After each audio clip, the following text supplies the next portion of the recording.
Now it's time to see who has the heart. If you put your effort and concentration into playing to your potential, to be the best you can be, I don't care what the scoreboard says at the end of the game, in my book, we're going to be winners. This is your fight. Now go out there and take it. What this college needs is a good football team. And you can't have a good football team unless you have good football players. My boy, I think you've got something there, and I'll wait outside until you clean it up. Welcome to the Best of Tailgate Talk, where we go back into the archives and hear some of our special guests you may have missed the first time around. We'll be back with the Best of Tailgate Talk after this. Come see all your friends at Applebee's in Athens. 12 minutes guaranteed or it's free Monday through Friday, 11 a.m. to 3 p.m. 7 items to choose from. Can't make it for lunch? Visit them for happy hour, 3 p.m. to 7 p.m. or late night. Half-price appetizers with beverage purchase, 6 appetizers to choose from. Call 233-4430 or order online at Applebee's.com and pick your meal up with Carside to go. Applebee's Neighborhood Grill, Highway 72 in Athens, just off I-65. Eating good in the neighborhood. When things go wrong, State Farm is here to help life go right.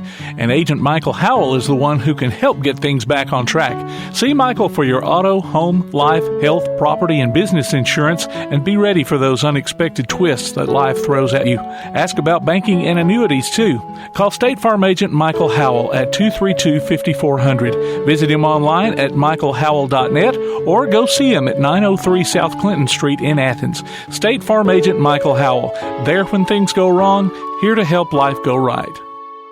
From day one, First National Bank has been built on a strong foundation of community first. First to lend a helping hand, first to help with community events and fundraisers, first to support local students, athletic programs, and civic organizations, first to support events like United Way, Relay for Life, and many more charitable events, and most importantly, working for our great community. Without you, there'd be no First National Bank. Making communities great together, that's what we strive for. Equal Housing Lender, member FDIC. Davis & Cole LLP in Athens has served the area assisting individuals and businesses with bookkeeping, tax preparation and filing, and routine accounting. Davis & Cole LLP, located at 105 South Marion Street, open weekdays 9 to 5. Call 256-232-9994. Davis & Cole LLP. PASnetwork.net. It's now your gateway to the Play Action Sports Network. Whether it's Play Action Sports coverage of school, youth, and amateur sports from Athens and Limestone County, or Calhoun basketball, James Clemens Sports, and Applebee's Tailgate Talk via PAS Plus. PASnetwork.net. Follow the links to download apps to hear live streams and podcasts, enable Alexa skills, or listen live on your computer. Covering Athens and Limestone County area sports, PASnetwork.net. Welcome to our annual Iron Bowl edition of the Best of Tailgate Talk. This time around, we start out featuring a segment from last year with former Alabama fullback Jalston Fowler, together with former Auburn free safety Jermaine Whitehead. Also on the roster is a segment I never get tired of hearing with former Alabama kicker Buckey Berry and former Auburn offensive tackle Chuck Fletcher. After that, we hear from a couple of guys who called the action from the broadcast booth, Tom Roberts and former Auburn quarterback Charlie Trotman, before winding things up with running back Corey Grant, who signed with the Crimson Tide before transferring to the Plains. Before we get into that, let's announce this week's Howl with a Havoc winners. Congratulations to Tammy Cogan, Gary Stevens, Catherine Adams, Matt Fleming, Crystal Wallace, and Jennifer Allen. They each pick up tickets to see the Huntsville Havoc in action this season. Go to tailgatetalk.net and enter your name. Our Athlete of the Week poll took the holiday off, but we'll have another one posted on Sunday for next Saturday. You can always go to the website and enter your nominations for future polls. Stay with us. The Best of Tailgate Talk will be right back.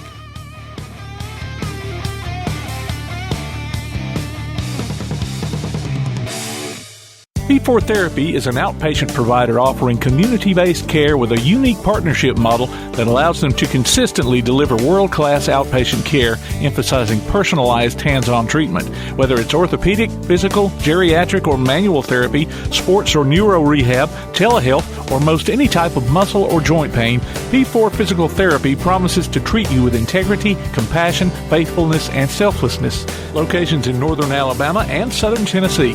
Look for them on Facebook or online at p4physicaltherapy.com. Daly & Son Car Care is Ardmore's only one-stop auto repair and tire shop. Whether it's major mechanic or brake work or routine maintenance like an oil change or lube job, Daly & Son Car Care has been satisfying customers all over with their fast and friendly service. They're also your headquarters for quality Cooper tires. Stop by and see Wayne, Nikki, or Dale at 25600 Main Street in Ardmore, Tennessee, or call them at 931-427-4651. They're on Facebook, too. Daly & Son Car Care, open Monday through Friday, 7:30 till 5, and Saturday, 7:30 till noon. Sparkling internet, oh so bright. Gigabit speed spread pure delight. Stream and play without delay with a fiber connection faster than Santa's sleigh. Get ready to be gigging around the Christmas tree with internet from Ardmore Telephone Company.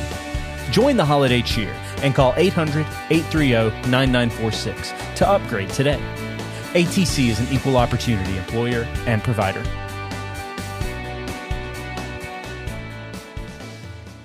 Local People's Gas Company in Athens and Ferguson LP Gas Company in Ardmore would like to wish all their customers a happy holiday season and thank you for your support this year. Remember, with Local People's Gas and Ferguson LP Gas, you always get the most value for your dollar, professional gas personnel who make safety a high priority, and you can always get in touch with them any day of the year at any time. Call Local People's Gas Company at 230-3600 or Ferguson LP Gas at 423-3320. While others have come and gone, the Lion's Den Gym has been roaring as a workout and exercise fixture in Athens, growing from its humble basement beginnings in 1981 to their current 10,000 square foot location at 212 Commercial Drive in Athens. The Lion's Den offers 24/7 access to their ever-expanding equipment collection that includes treadmills and climbers, elliptical trainers, stationary bikes, loose weights and dumbbells, and over 45 different weight machines. Contact the Lion's Den Gym about a membership today at 256-652-2627. Visit them online at lionsdengym.com or on Facebook, The Lions Den Gym, 256-652-2627. Now that you've got that new place on the water, BP Riverworks can finish the picture with a boathouse, dock, or seawall. Call Barron Pugh at 251-200-2273 or Tracer Pugh at 256-206-7097. BP Riverworks. Licensed and insured, 251-200-2273 or 256-206-7097. Want to howl with the Havoc this season? Now's your chance from Tailgate Talk and the Huntsville Havoc. Just go to tailgatetalk.net and register your name. Then listen to Tailgate Talk Saturday mornings at 10 as we announce the weekly winners of Huntsville Havoc tickets. Howl with the Havoc this season from the Huntsville Havoc, Tailgate Talk, and 1080 WKAC. Welcome back to the best of Tailgate Talk on 1080 WKAC. Welcome back to Applebee's Tailgate Talk, ladies and gentlemen. Tom McClung here, Old Tom Cat, alongside Tojo J. Vassar, Todd the Bod Tomlin, producer extraordinaire Tim Lambert from the University of Alabama, Jalston Fowler, and Auburn University, Jermaine Whitehead. Gentlemen, welcome to the show. What's up, man? What's going on, fella? Man, we excited. What's up? Yes, sir. Now, if I'm not mistaken, you guys played football at each respective university during the same time frame. Is that correct? Yes, sir. Yes, sir. All right. I don't know when you played. What years were you there, big dog? I got there 2011. So I played 2011 to 2014, 15. Yeah, we definitely played each other. Yeah. Okay, for the record. I'm 45. Yeah, well, Jermaine told me y'all had a few run-ins on the field, so. Oh, yeah. Okay, well, who got the best of them? Who got the, I don't know. I mean, Jermaine, did you just come up? Did you just come in and stop that hole? Or Jalston, did you just run over him? I'm just asking. Coming to meet my man. And they had the best back to the SEC, though. Yes, they did. So Jalston, I got this question for you. How did you get the nickname Nudie? I said when I was a baby, he used to walk around the hospital saying, "This is my nudie baby." So every child it just stuck with me. So we were hoping that's where it came from. Hoping you wasn't doing that at like 25 or anything. Walking around campus, or something.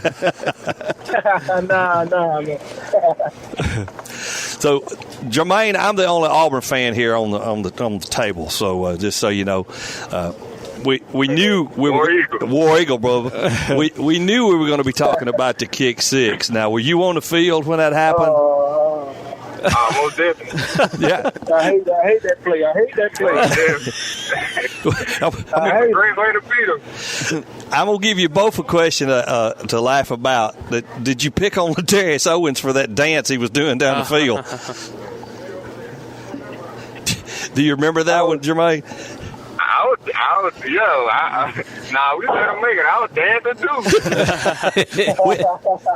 We've had Ladarius on before, and at the end of the conversation, I'd forgotten all about it. He goes, "Now, when you go back and watch that video, don't make fun of me the way I'm dancing going down the field." Then the next time he come on the show, I said, "Man, what were you doing? What were you trying to do?" Well, we weren't dancing. No, he said he was trying to do the prime time dance.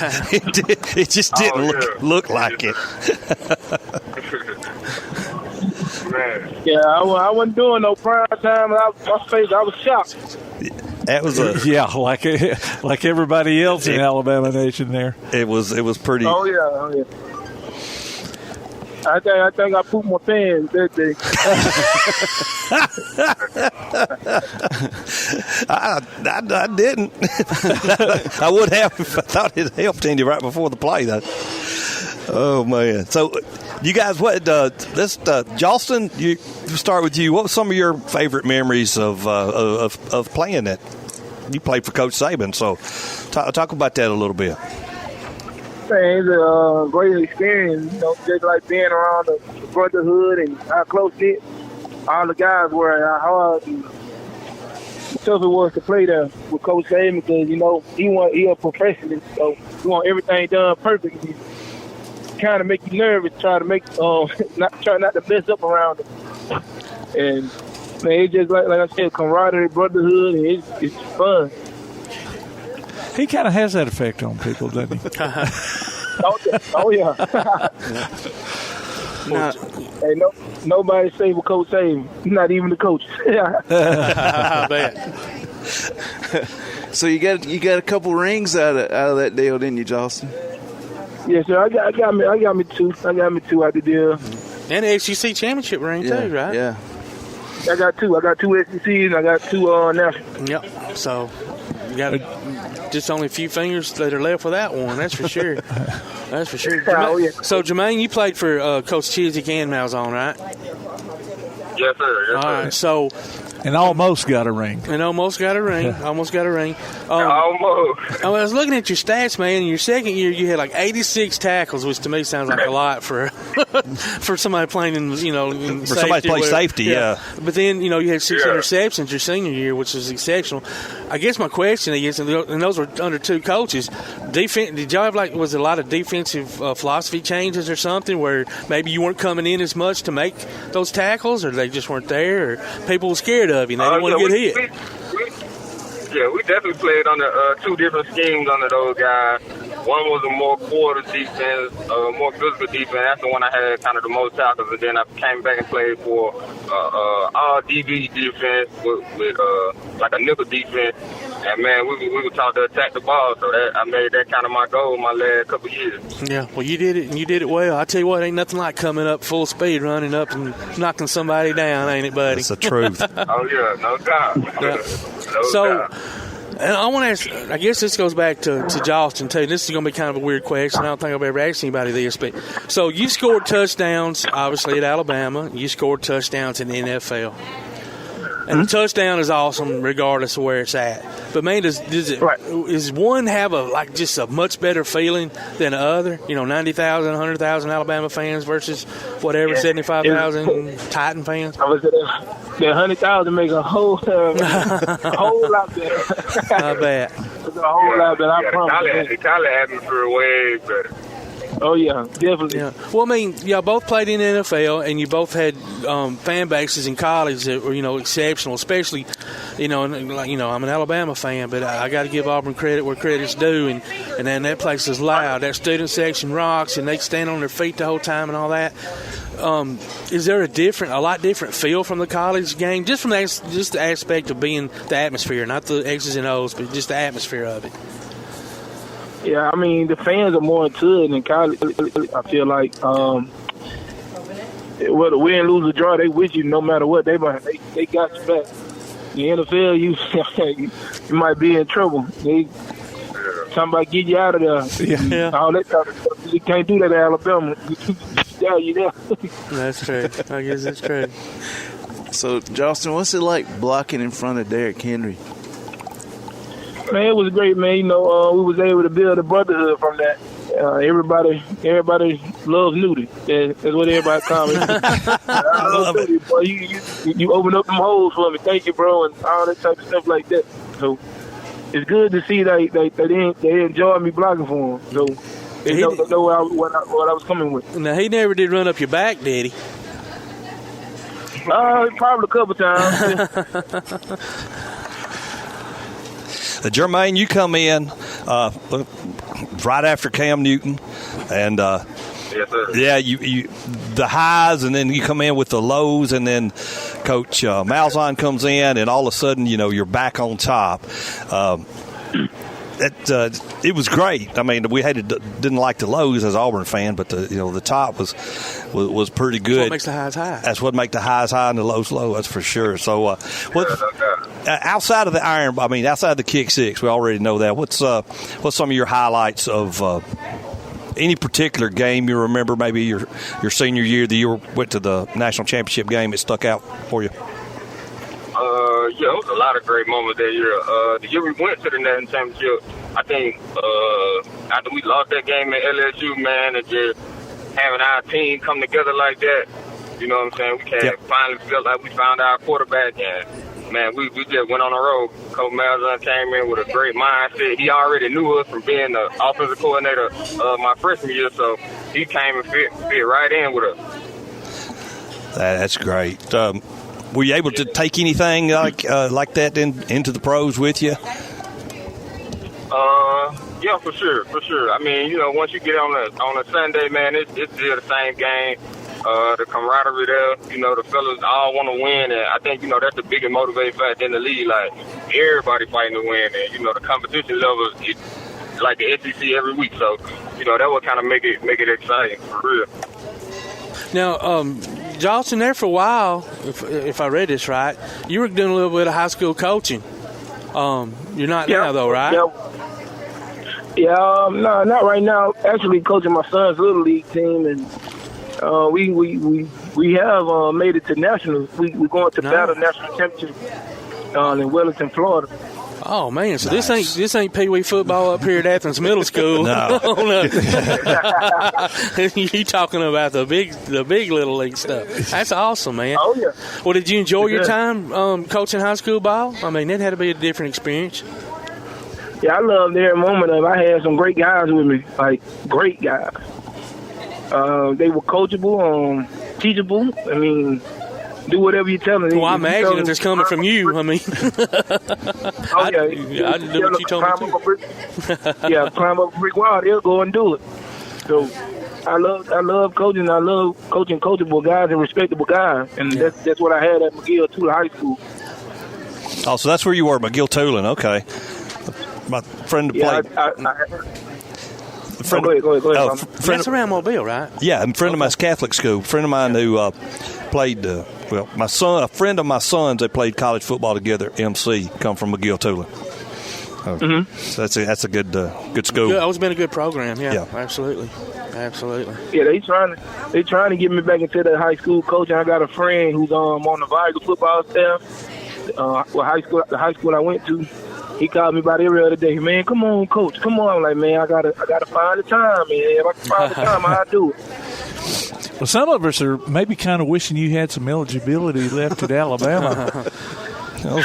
Some of us are wishing Jermaine had some eligibility at Auburn, too. So we need it bad. We'll be back with more of our Tailgate Talk conversation after this. When you're looking for something special for your next event, why not bring in the most amazingly fine flavored shaved ice this side of the islands, Kona Ice of Decatur and Athens. Whether it's a school or major sporting event, a picnic, or festival, Kona Ice brings the fun and laughter. From their steel drum music to their signature flavor wave, where guests can flavor their own shaved ice. No event is too big or too small. Kona Ice makes fundraising easy too. Call Kona Ice today and tell them what you have in mind. 256-566-5298. Or look for them on your favorite social media platform. Kona Ice of Decatur in Athens. 256-566-5298. Limestone Drug, located on the square in downtown Athens, is your local Health Mart pharmacy. As your local Health Mart pharmacy, Limestone Drug is locally owned and has a personal commitment to the community. Limestone Drug honors prescription drug plans, including Medicare. They accept flex spending cards and fill prescriptions in minutes, not hours. Limestone Drug knows there's nothing more important than your family's well-being. So shop Limestone Drug at 200 West Market Street in Athens, your local Health Mart pharmacy. Limestone Drug, caring for you and about you. Your roof is the first line of defense for your home. Do you have water stains on your ceiling, paint peeling off your walls, shingles missing? It's probably time for you to get your free roof inspection. Locally owned and operated, licensed, and insured, Yellowhammer Roofing is the Yellowhammer State hometown team. Yellowhammer Roofing. Let our family protect what's most important to you, your family. 256-232-1933 or online at yellowhammerroofing.com. For screen printing, sign printing, banners, logo design, and more, look no further than That Shirt Printing Place. Located at 709 North Jefferson Street in Athens. Call 256-444-1827. That Shirt Printing Place. Visit them online at thatshirtprintingplacellc.com. Look for them on Facebook too. That Shirt Printing Place. 256-444-1927. That Shirt Printing Place. Applebee's Tailgate Talk wants to recognize our local athletes, and you can help. Go to tailgatetalk.net throughout the school year to vote for the Applebee's Neighborhood Athlete of the Week. The winner receives a Tailgate Talk t-shirt from That Shirt Printing Place. Submit your own nominations for future polls, too. While you're there, check out the Tailgate Talk archives and see what you might have missed. That's the Applebee's Neighborhood Athlete of the Week. Cast your vote today from Applebee's Neighborhood Grill and Tailgate Talk. We're back now with more of our conversation on the best of Tailgate Talk. So Jalston, you seen the guys come out and say that we've lost our swagger. What do you think about all that? I don't think we lost our swagger. It's more of like coaching. Like I think we can't get the coaches that we want because Coach Saban's staff everywhere. Like you got Kirby at Georgia, you got Lane, you got Napier, you got. Loxley. Yeah, Loxley. You got Jimbo. Like you got so many guys that been under the Saban tree and they know the way he coach. I think these new guys can't figure it out. They trying to be like too friendly with the guys, and because I think that they're trying to adapt with the time. Like you was able to coach harder back then than you are now. Yeah. I feel like and I agree, and I think it's hurting us in recruiting a little bit. Right. Would you rather go play for Kirby Smart, who's probably a lot more chill than Nick Saban, as far as having a relationship and rules and stuff, or are you going to go play for somebody that's hardcore? I keep on my sister and two nephews. I don't know what happened to them, but they're huge Georgia fans. They just went wrong on me, but and of course they're running their mouth and do so. Hey, man, y'all are really good right now. Y'all are on top. But I keep on trying to explain to them, once y'all start losing players every year early and you start losing coaches every year, and Kirby's having to run around and grab offensive coordinators, defensive coordinators, linebacker coaches, line coaches here and there, receivers. That makes a huge difference having to keep a staff together, and you're losing your players to the NFL too. So if they continue on this path of success, it's going to start happening to them too, and we'll see how good Kirby is. I mean, right now, he's got the players. Definitely going to start happening. Yep, absolutely. Like people want winners and people who can give you results right now. Yeah. So that's the big thing. If Kirby keep winning, some of his coaches start getting better opportunities, and they'll start. I ain't gonna say finding the point, but he's gonna have to look for the next best thing. Yeah. That's a good question to lead into Jermaine. You guys played. Beat Georgia. I mean, that may be the last time we beat Georgia since since now. Wow. I don't know. That long? Now, I don't know if it's that long. We may have beaten them in between. We had to look that one up. Maybe Coach Malzahn may have. That carry-on was the year they beat Georgia. Was it carry-on that 2014 team? I think so. Who was our running back? Man. Trey Mason? Trey Mason was the runner. Okay, so they have beaten them one other time. But what was it like? Because Auburn and Georgia, you get down, it's used to be Coach Dye called it Amen Corner with Florida, Georgia, and then one other team, and then Alabama. What was it like beating Georgia, Jermaine? It was a great feeling, man. That we consider it one of our biggest rivalries too. Kind of like Alabama. You don't get the TV pull, but we go into the week with that same mentality, and that's why we kind of played them back to back in the year like that. We wanted to go and have that mentality in that part of the year. So, that's a big rivalry for us, man. And our fans come out and show up, and watching him catch that ball out that tip, I thought that was gonna be the biggest play of the year. Yep. Yeah. Lewis caught it on the deflection. Yeah. I was going to say the football guys with them that year. Yeah. That year. Jalston. Listen, this is going to sound ugly, and Tom knows I love him. He's my buddy. But I've always said Auburn has 4-leaf clovers fall out their butt more than any team I've ever seen in my life. And this just ain't year after year. This is decade after decade, brother. But I love my Auburn fans, friends, or whatever. If the officials had made the correct call, Aaron Murray did not cross the line. He didn't cross the goal line. Jermaine could tell you they probably stuck that head in there and kept him out. They were a half a football short of that goal line. And so you bring up something I want to ask these two guys real quick. I'm glad you said that. All right, so y'all both played in the NFL. I want to ask you something about the replay rule.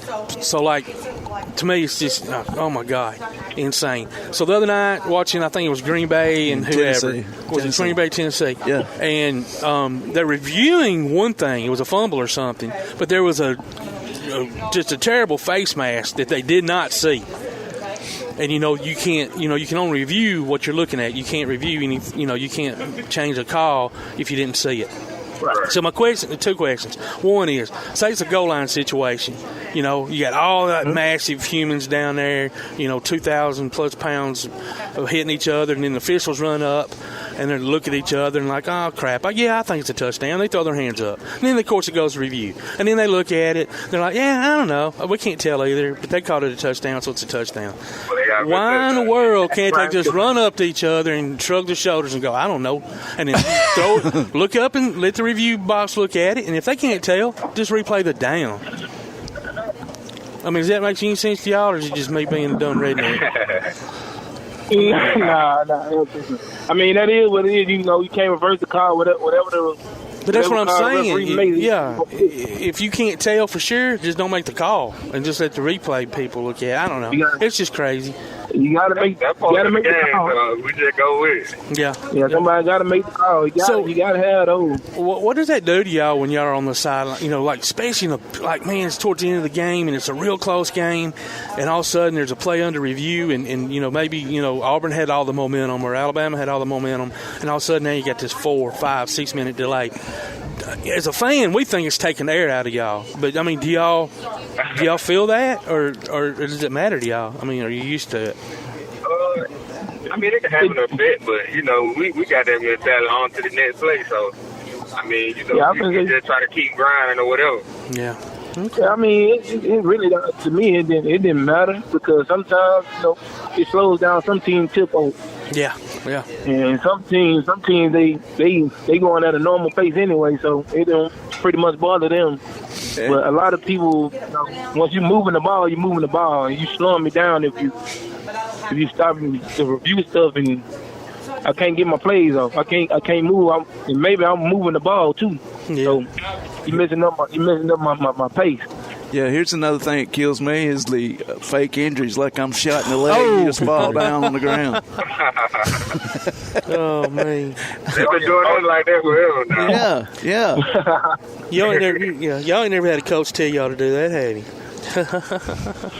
You don't have to answer that. You don't have to answer that. I wasn't trying to set you up. Ran 100 plays a game. Now, Jermaine, what's it like playing with Aaron Rodgers? I know he's having a tough time this year, but what's Aaron like playing for? Oh, man, he's the definition of a GOAT, man, like a real team player. You know, one that can get his guy going. He don't have to say too much. Real leader, respectable guy, man. Ran the locker room with so much power. That was one of my favorite teammates. Yeah, I was going to ask you about that because we asked Jalston about Alabama's struggles, and they're replaying the Alabama or the Green Bay and Tennessee game here at Applebee's where we're at, and I'm like, man, none of my teams are performing up to snuff this year. Tim's the Green Bay fan of this bunch. Yeah, he lost a lot last year with Devontae Adams leaving. But, sure did. He'll get back to look. I'm going to say the biggest thing I see from them, they don't have any receivers that can, like a dominant receiver, and that's what he needs. Yeah. It's like they're just not on the same page. Yeah. Well, don't let it go silent. Anybody got more questions? Well, Jalston. One of the main reasons we got you on. One of the main reasons we got you on this week. You've got an event coming up next Saturday, I think. Yes, A-Rap. Okay. What's A-Rap Alabama doing an autograph signing down in A-Rap Alabama. Okay. At where? Don't make me lie. You're just going to drive down to A-Rap and just start looking. A-Rap ain't that big. I've never been there, so I'm just going to make my way. There you go, buddy. And look up Coach Osmond, former Alabama player, Coach Osmond there with that A-Rap night, so he'll help you find out where you need to go. Bottoms Up, I think is the name of the place. Bottoms Up on Sports Bar Grill. Okay. Cool. Sound like a jumping little joint right there now. Oh, yeah, you get to get some food. There you go. I ain't got to get some food. Jermaine, what are you doing these days, my friend? These days, man, I work as a accountant for a company called Vertical Communications, in accounting.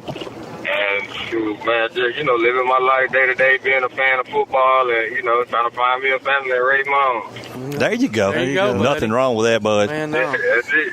Well, we wish you guys the best. And, Alabama's going to be favored, but our Auburn boys is going to come in. They're going to fight with everything they got. Yeah, always do. That's for sure. As always. Yeah. Absolutely. Right, man. Good to see you, bro. Thanks, Jermaine and Nudie. We appreciate you guys. Thank y'all so much. That was fun. Yeah. That was fun. Good guys. Jalston Fowler, also known as Nudie Fowler, Jermaine Whitehead, University of Alabama, Auburn University, respectively. It's time to take a quick break. You're listening to Applebee's Tailgate Talk on WKAC, the Big 1080.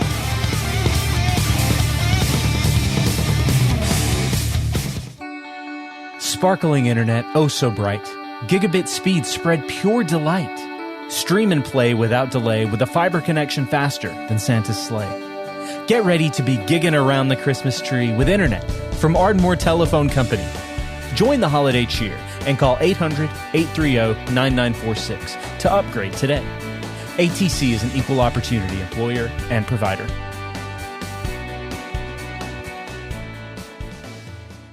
P4 Physical Therapy is a new outpatient provider offering community-based care with a unique partnership model that allows them to consistently deliver world-class outpatient care, emphasizing personalized hands-on treatment.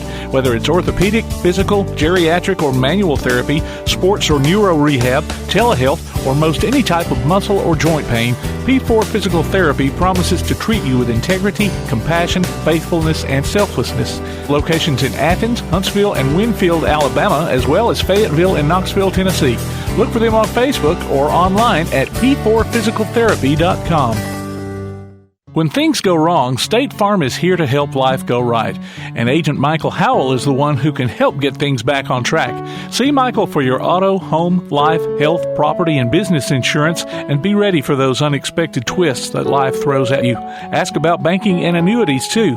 Call State Farm Agent Michael Howell at 232-5400. Visit him online at michaelhowell.net or go see him at 903 South Clinton Street in Athens. State Farm Agent Michael Howell.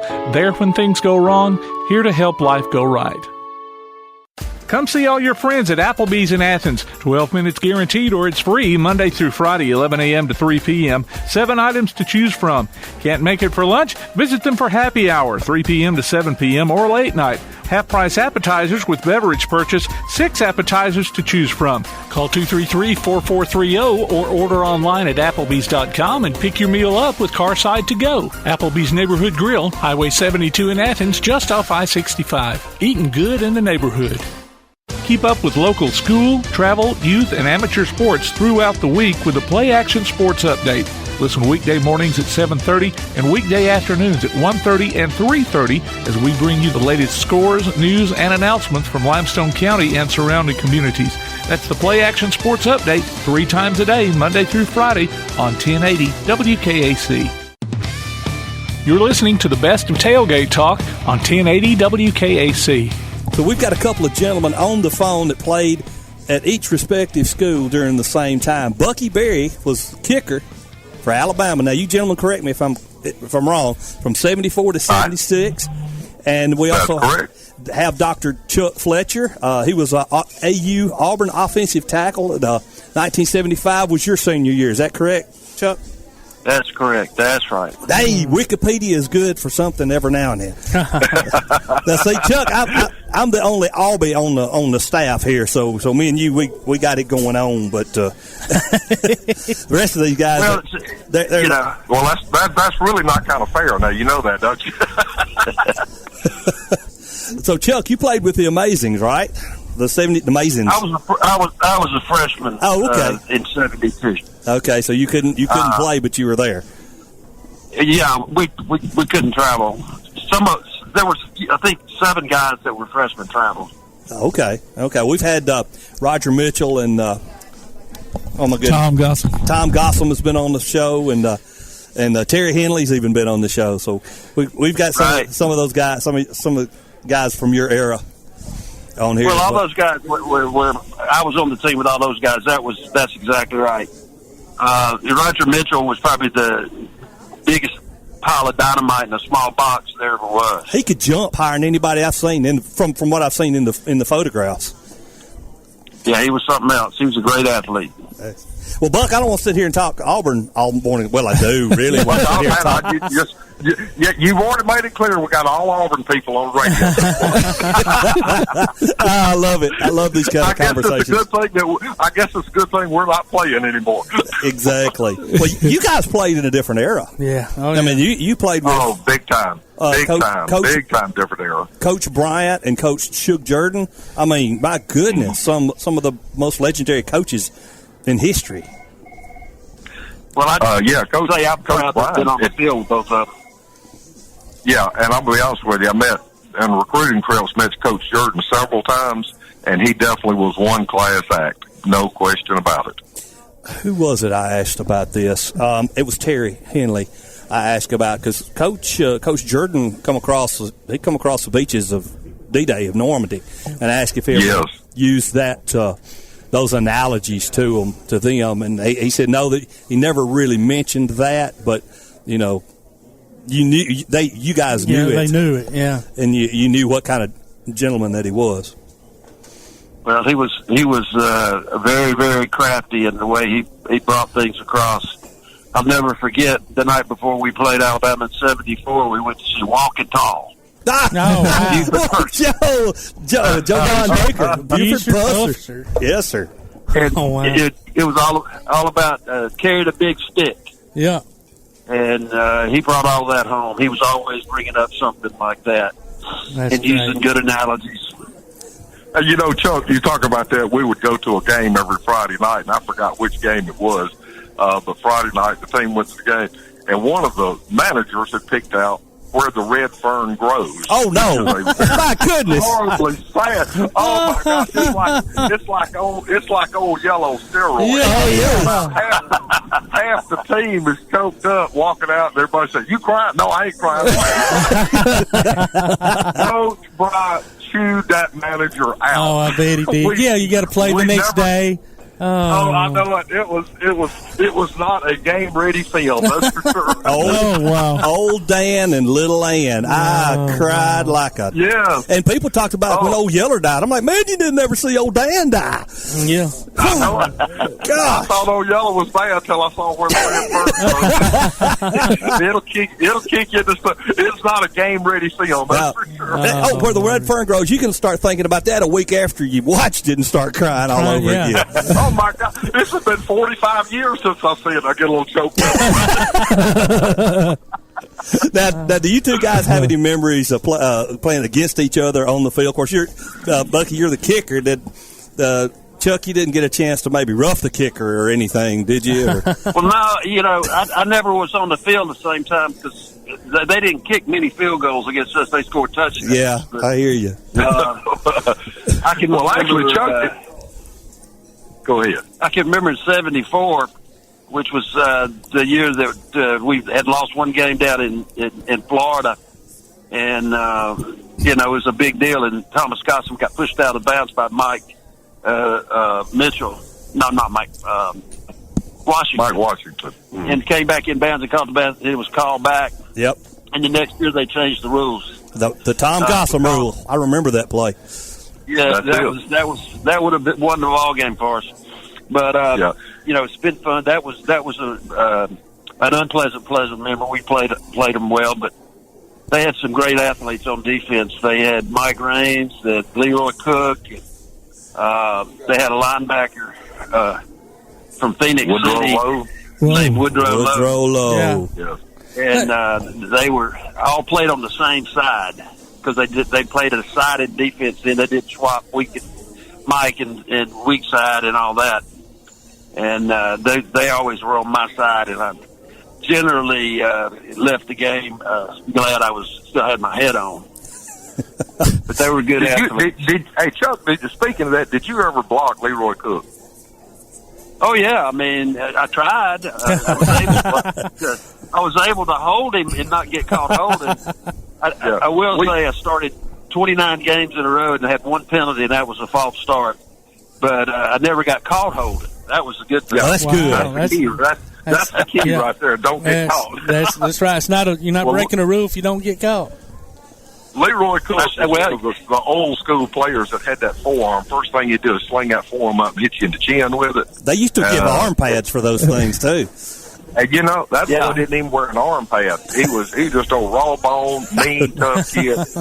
He's one of the That's well described, raw bone, because he was about 6'3", and he probably weighed 190 when he played, but he was like grease. You never could really, hold on to him real tight. And just quick as a cat. God, he was so quick. Absolutely. But same thing with Lowe. I mean, he was small, but he was quick. He's like trying to block a beetle. And old Woodrow was so powerful. Man alive, that boy was powerful. They had Mike Washington. All of those guys went on to play to the next level back then. Yes. And they had a running back from Ozark named, forget his name, big kid, and another kid named Calvin Culliver that was just top notch. Yeah, Calvin was a good ball player. And Tony Nathan was there. Yes, it was. Love Tony Nathan. Tony Nathan was after me, so I don't remember him. I didn't play against Tony, but he was a year behind me. No, he was there. I think you were a senior when he was there. Maybe so. But I know Todd was the quarterback, and and then I remember Conley Duncan played. And there were some of those guys that used to come over to Auburn sometimes and hang out. Now, we had all the pretty girls. Yeah, we know Coach Duncan. He actually was the athletic trainer for my son when he was in high school. He's up here in Decatur, and we've had him on Tailgate Talk before as well. He does a good job with that stuff. I mean, he does a great job. Love me some Coach Duncan. Him and my son had a good working relationship. Tyler even worked with him some his summer after high school. So yeah. So, no, I'm sorry, guy. Go ahead. Go ahead. Okay, out of all the guys that we played with back there, though, and we've been together a bunch of times since then and watched some of the other games. And, we always say our team was good. We could beat any of the teams now. Until you get out there on the field with them and watch them, what they have on the field today is almost scary. Yeah. I mean, scary from what it used to be. I'm 6'2", 220. I was a pretty big guy coming in. And I signed as an outside linebacker my whole life. I was going to play quarterback until, you meet Richard Todd, Robert Fraley, Jeff Rutley. You say, okay, I'll go play defense then. Yeah. And then you got Woodrow Lowe, you got Leroy Cook, and you're going, well, man, I'm going to kick, okay? How about that? Oh, you found your niche. Out of all of those people on there, though, I'd say probably a third of them went on to the NFL. Probably Leroy Cook could still play today.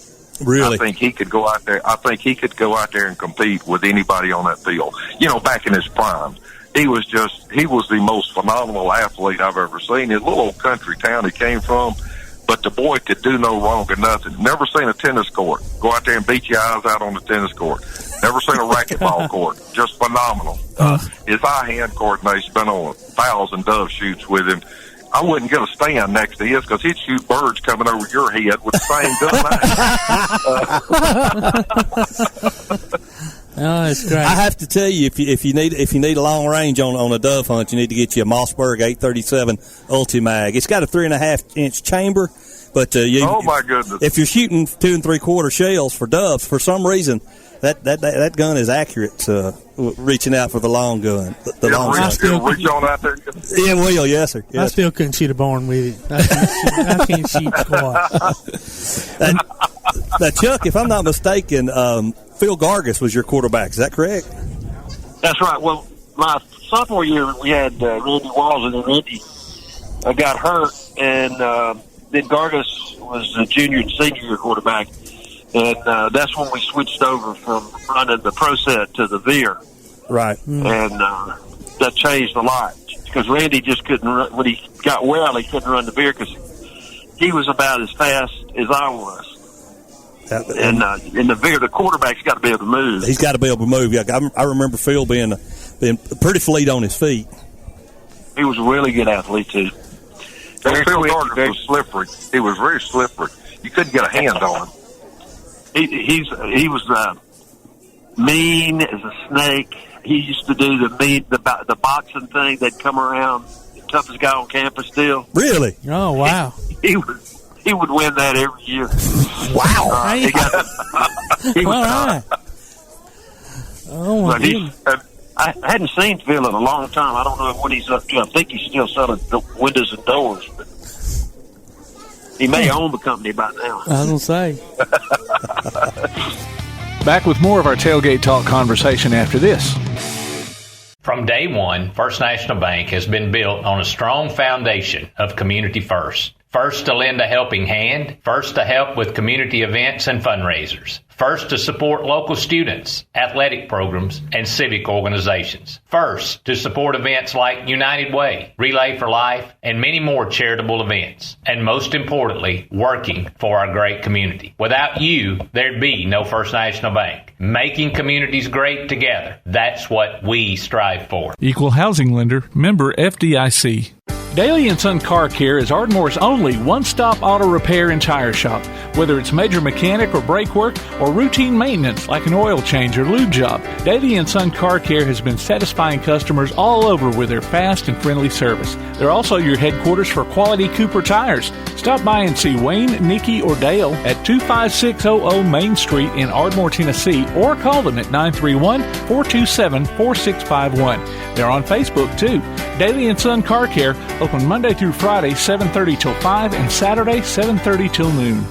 Limestone Drug, located on the square in downtown Athens, is your local Health Mart pharmacy. As your local Health Mart pharmacy, Limestone Drug is locally owned and has a personal commitment to the community. Limestone Drug honors prescription drug plans, including Medicare. They accept flex spending cards and fill prescriptions in minutes, not hours. Limestone Drug knows there's nothing more important than your family's well-being. So shop Limestone Drug at 200 West Market Street in Athens, your local Health Mart pharmacy. Limestone Drug, caring for you and about you.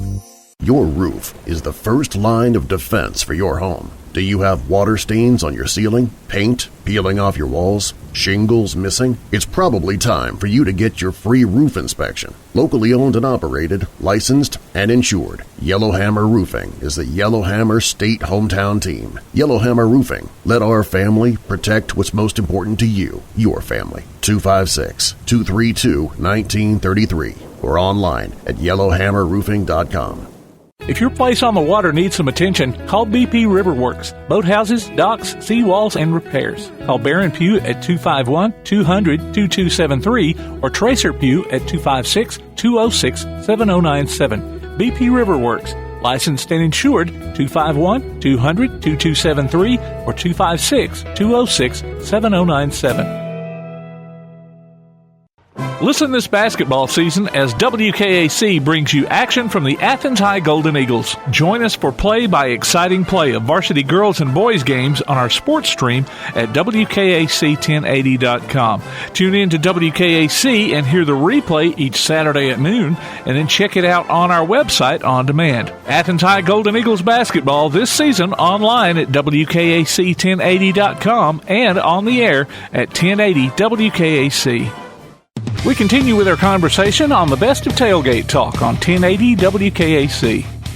Well, now we were talking about recruiting a while ago, and Bucky, pass along your story of how your choice was made.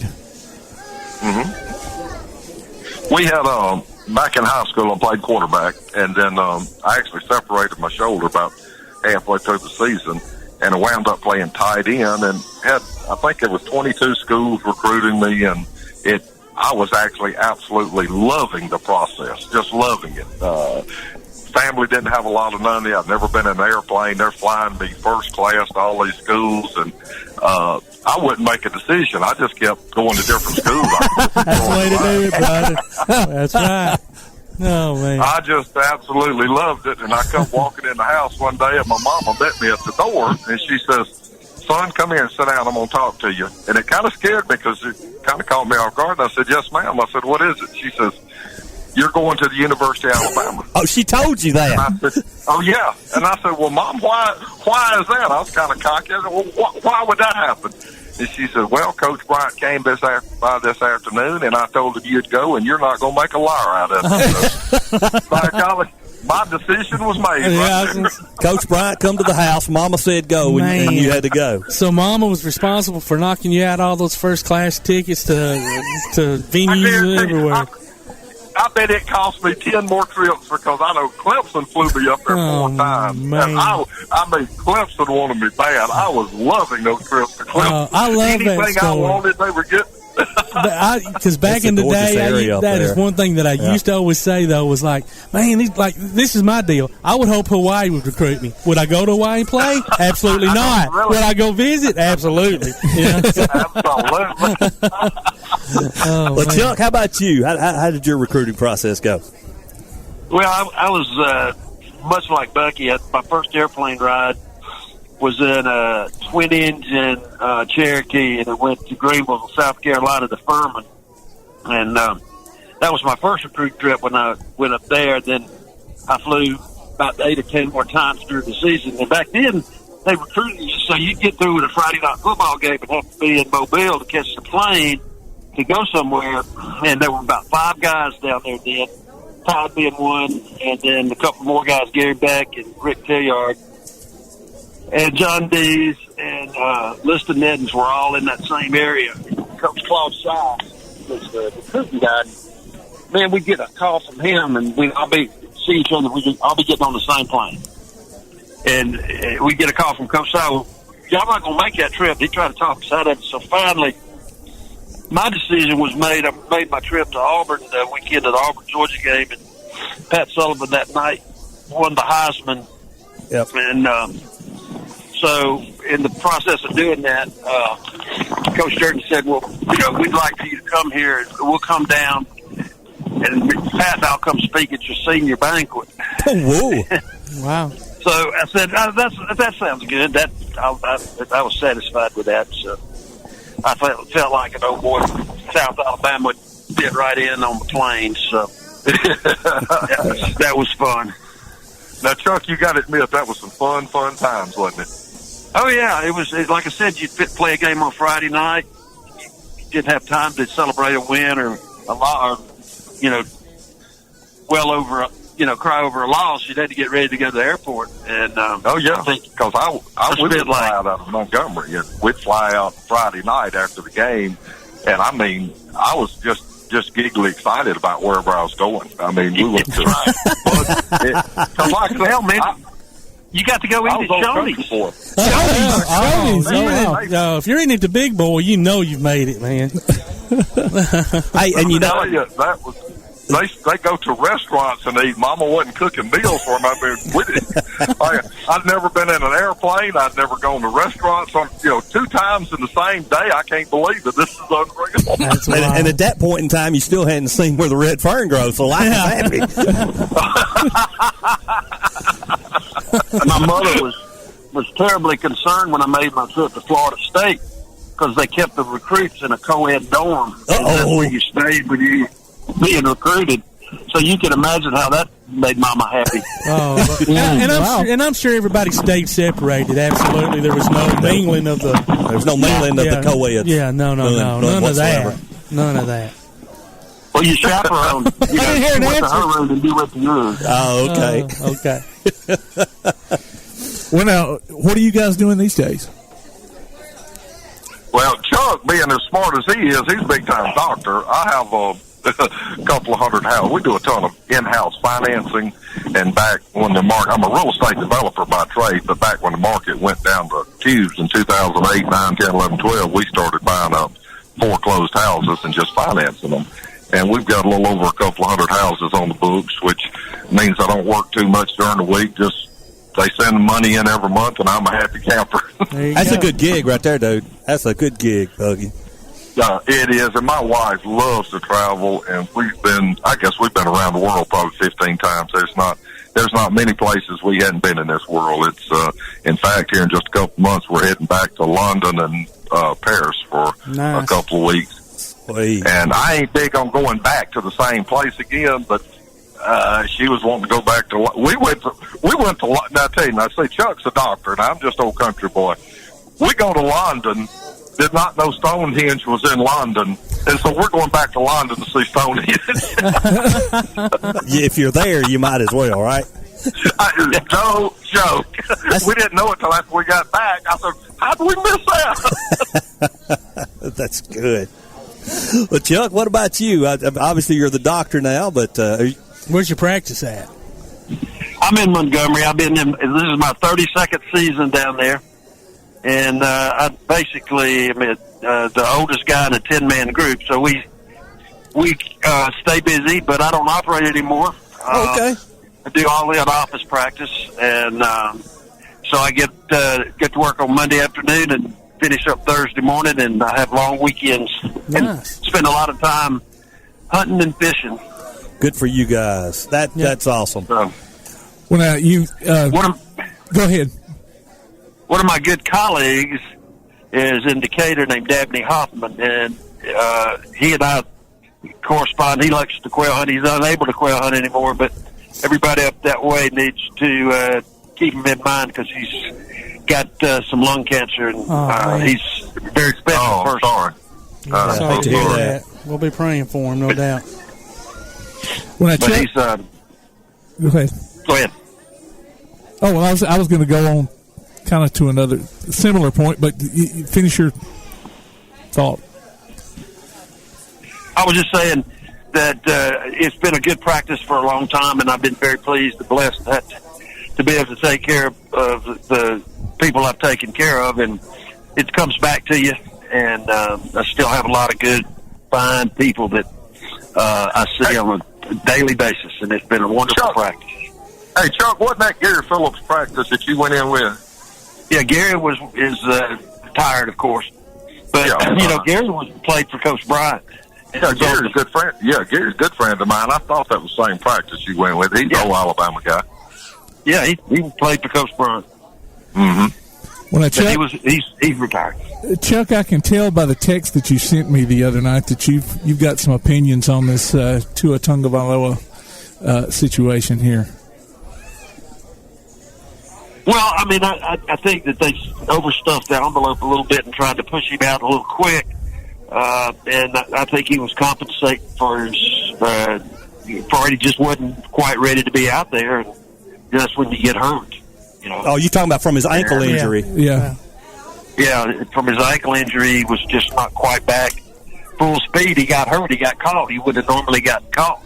And it's not that the injury was caused by the ankle. It's just that he wasn't as mobile as he usually would be. Yeah. I can agree with that. Absolutely.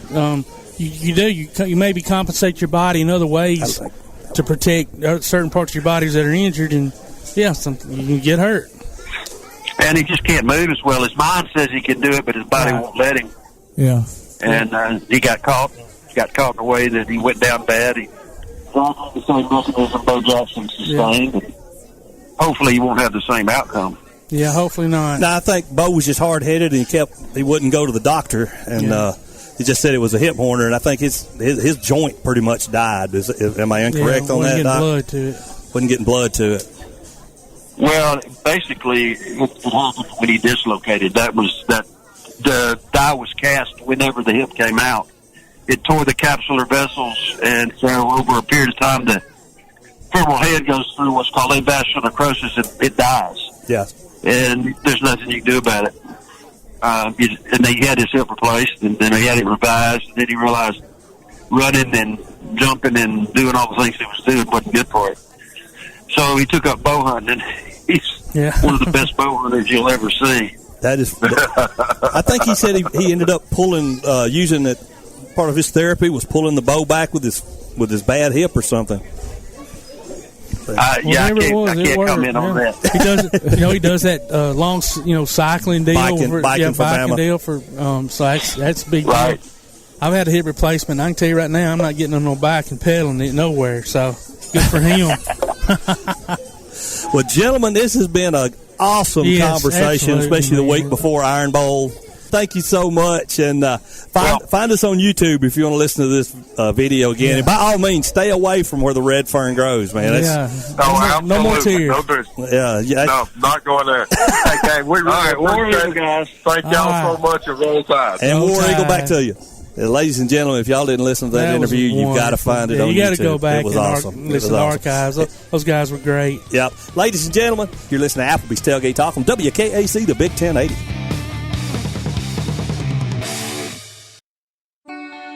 Sparkling internet, oh so bright. Gigabit speed spread pure delight. Stream and play without delay with a fiber connection faster than Santa's sleigh. Get ready to be gigging around the Christmas tree with internet from Ardmore Telephone Company. Join the holiday cheer and call 800-830-9946 to upgrade today.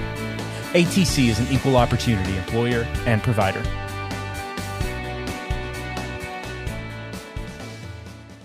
When things go wrong, State Farm is here to help life go right. And Agent Michael Howell is the one who can help get things back on track. See Michael for your auto, home, life, health, property, and business insurance, and be ready for those unexpected twists that life throws at you. Ask about banking and annuities, too. Call State Farm Agent Michael Howell at 232-5400. Visit him online at michaelhowell.net or go see him at 903 South Clinton Street in Athens. State Farm Agent Michael Howell. There when things go wrong, here to help life go right. From day one, First National Bank has been built on a strong foundation of community first. First to lend a helping hand, first to help with community events and fundraisers, first to support local students, athletic programs, and civic organizations, first to support events like United Way, Relay for Life, and many more charitable events, and most importantly, working for our great community. Without you, there'd be no First National Bank. Making communities great together, that's what we strive for. Equal housing lender, member FDIC. Local People's Gas Company in Athens and Ferguson LP Gas Company in Ardmore would like to wish all their customers a happy holiday season and thank you for your support this year. Remember, with Local People's Gas and Ferguson LP Gas, you always get the most value for your dollar, professional gas personnel who make safety a high priority, and you can always get in touch with them any day of the year at any time. Call Local People's Gas Company at 230-3600 or Ferguson LP Gas at 423-3320. Be listening for Limestone County area high school basketball this season from Play Action Sports. Hear coverage of girls and boys action from ABS, Ardmore, Clements, East Limestone, Elkmont, James Clemens, Lindsay Lane, Tanner, and West Limestone online at pasnetwork.net on your Amazon Echo device or on your Play Action Sports app. Afterwards, you can download each game from the archives or stream it on demand. While you're there, check out our schedule of upcoming games. Limestone County area high school basketball from Play Action Sports. You're listening to the best of Tailgate Talk on 1080 WKAC. We've got a couple of legends on the radio. Mr. Tom Roberts from the University of Alabama. But Charlie Trotman don't remember this, but I used to listen to him. He was the second quarterback that I ever remember being as an Auburn fan. Phil Gargis was the first one, and then Charlie Trotman is here on the radio talking to me. I'm excited, gentlemen. Thank you so much for joining us. You're welcome. Yeah, it's a pleasure. All right, that is great. So, Charlie, I have to start with you and say, I was there those 10 years that we never beat Alabama. So the first time we ever did beat them, I lost my mind. But buddy, we listened to you every week. We watched you on the replay show. I think your starting quarterback, your first year's quarterback was Coach Barfield's first year as head coach. Am I incorrect there? Well, the first year that Coach Barfield was the head coach, it was Phil Gargis. Oh, okay. I was a freshman. Okay. I was a freshman, and I actually played a little quarterback and a little running back. Got in a few games as a running back because we had a few running backs that were injured. And so, back then when you were an option quarterback, you were pretty much a running back. You were. So, yeah. So I started the next year. Coach Barfield was there 5 years, and I started his second, third, and fourth year. Okay. And you guys had some good teams those years. It seemed like for whatever reason just never could get over the hump in the Iron Bowl. Well, we played. For instance, like 1979. We were 8-2 going into the Alabama game, and Alabama was undefeated and ranked number 1 in the nation. The year before, Alabama, I think, had lost one game, but was ranked, first or second in the nation. And all 3 years that I started, Alabama won the SEC, and 2 years they won the national championship. So it was kind of a run like Saban is on right now. During my 3 years, they were extremely talented defenses. I don't know that any of the defenses that Alabama has had during the Saban run were any better, really, than that 78 to 79 defense. They were outstanding. And I just knew in '79 we was going to do it. I just knew it. But Tom, talk about that time frame, like Charlie's talking about the defenses, and this was Coach Bryant's heyday during those times. Well, that's it. '79, by the way, is the year I started on the Alabama Network, and it was a pretty good year, as Charlie just mentioned, because we won the national championship. But yeah, under Coach Bryant, there were two very consistent things. First of all, was an outstanding defense. I mean, you go back to when he first got to Alabama and the '61 team that was just still maybe the best defense the Tides ever had. But you always knew that Coach Bryant's teams are going to play solid defense. And the other thing was a kicking game. And to me, it's no coincidence that in the history of the Iron Bowl, so many games have been won or lost by the kicking game. Absolutely.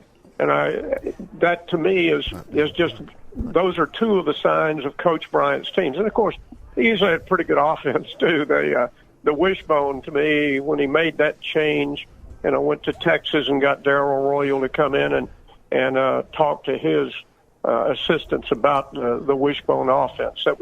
It was an amazing offense for the Tide, and it was kind of like the shift that Coach Bryant made from, I guess, a pro-style offense to the wishbone, kind of like the transition that Coach Saban has made from a ground-oriented offense to the wide-open passing offense we have now. So I guess I've seen two transitions during my time as an Alabama fan or part of the network. Well, Charlie, if I'm not mistaken, speaking of a good running game, you was quarterback for about two good tailbacks and one fullback by the name of Joe Cribbs, James Brooks, and William Andrews.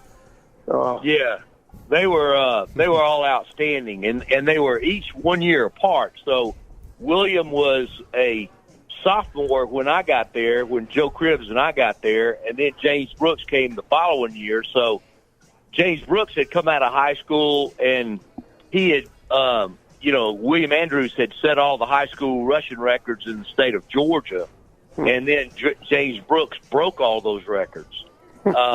Actually, in our same recruiting class, when Joe Cribbs and I came to Auburn, we had a guy right there from Athens, Alabama, Freddie Smith. Oh, yeah. Who, yes, sir. Set all the Alabama high school rushing records when he was in high school. But Auburn thought that he was as good a running back as he was. They thought he was a better linebacker, and so they changed him to linebacker because we had Joe Cribbs. So it was quite an array of running backs, and I didn't really have to do anything special. I just had to get the ball to him at the right time. I have forgot about Freddie, but there's another guy from Athens that also played there, Adolph Cosby. Played there at Auburn. He came after Freddie. He came a year after Freddie, yes. Yeah.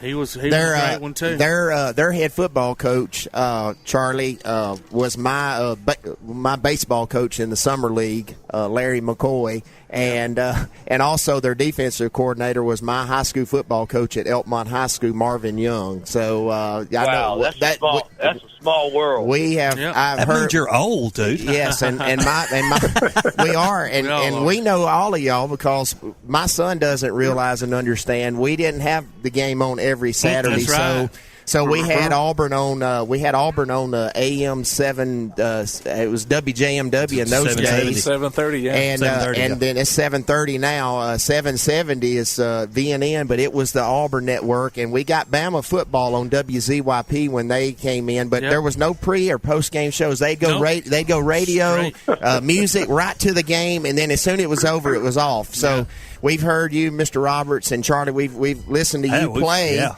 And Charlie was a color commentator for a while. But we were talking about this last night, Tom, Mr. Roberts. I would have to get my little, and I didn't have cable at my house. It was radio. No, we didn't either. So I'd have to adjust my antenna outside my bedroom door and get Coleman for basketball. Coleman. And actually, and I went to school with Terry Williams. I was a manager when Terry Williams was recruited by C.M. Newton and Coach Sanderson, and they came to Quincy's in Athens to our banquet. And when Terry signed at Alabama, and I got a chance to be the principal, and we retired his number at Elkmont a few years ago. So we've heard we know y'all. We've heard y'all, and Charlie heard you play because we would listen to you on Saturdays. All the football games that we could, and then on Sunday we watched the shows. We watched Phil Snow, and and that was it. That was our Sundays, and then watching Coach Bryant open that Golden Flake bag of chips. It was what we did on Sundays.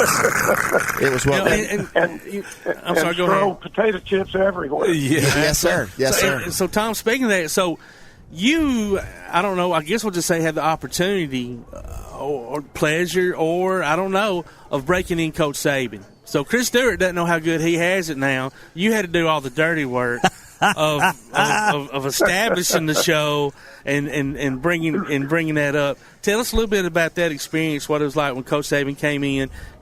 He seems like then and even now that he seems like he's eased up, but back then he didn't seem like he cared too much to do the media stuff at all. And obviously that's just part of being the coach. So tell us a little bit about having to break him in. Well, I don't know whether you guys were just talking about listening to games. I don't know whether you looked at SEC Storied more than a voice.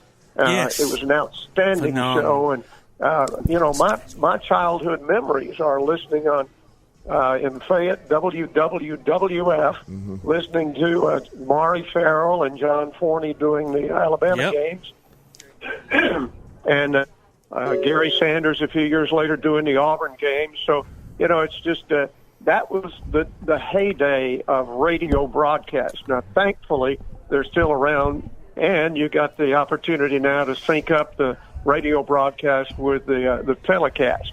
But yes, I mean, some of my greatest memories are, on a Saturday night, Ole Miss played LSU down in Baton Rouge, and John Ferguson, I think, was the play-by-play guy, and Billy Cannon ran the punt back for a touchdown. We could hear Larry Munson on WSB in Atlanta doing the Georgia game. Yes, those were wonderful, wonderful days. Of course, they're pretty good now too, but that's what I remember growing up in the 50s and the 60s in Fayette, Alabama, listening to some of the greats do radio broadcast of Bama games, Georgia games, Auburn games, whatever. Yes, and hey guys, real quick, what was it, Charlie? Just a couple of things about what was it like for Auburn in those days to come to Legion Field, and then also you guys, as far as broadcasters, before the Iron Bowl, did y'all get to meet up? Did y'all talk? I know you got to work with Jim Fife, a great voice of Auburn football, and I think he was from Kentucky, maybe. But and I'd go to Talladega and I'd hear him on the he was on the speaker. He was the public address announcer down there doing it at Talladega. But just a little bit about Legion Field games, because our young generation doesn't remember that now, going the 50-50, but also Legion Field was an Alabama home 50-50. That's funny. Crowd-wise, from the Auburn side. Crowd-wise, let's just be honest. Now the Auburn fans were selling their tickets to us. We weren't, we weren't stealing them or nothing. Okay. Well, anyway, but also, what y'all's relationships maybe as broadcasters on Friday night or before the game or whatever. Well, I just, from an Auburn perspective, when we went to the Legion Field, we always felt like that we were going to Alabama's home field because, we didn't play many games there. Alabama played a lot of games at Legion Field. Right. And so, the Birmingham market is a little bit slanted toward Alabama, like the Montgomery market's a little bit slanted toward Auburn. And so we just felt like we were going to an away game. Okay. So, it was nice that we had a lot of fans in the stands because, every play, one half of the stadium would go crazy and the other half would be disappointed. So it was a great now, from that standpoint, the 50-50 fan base, I enjoyed that. Okay.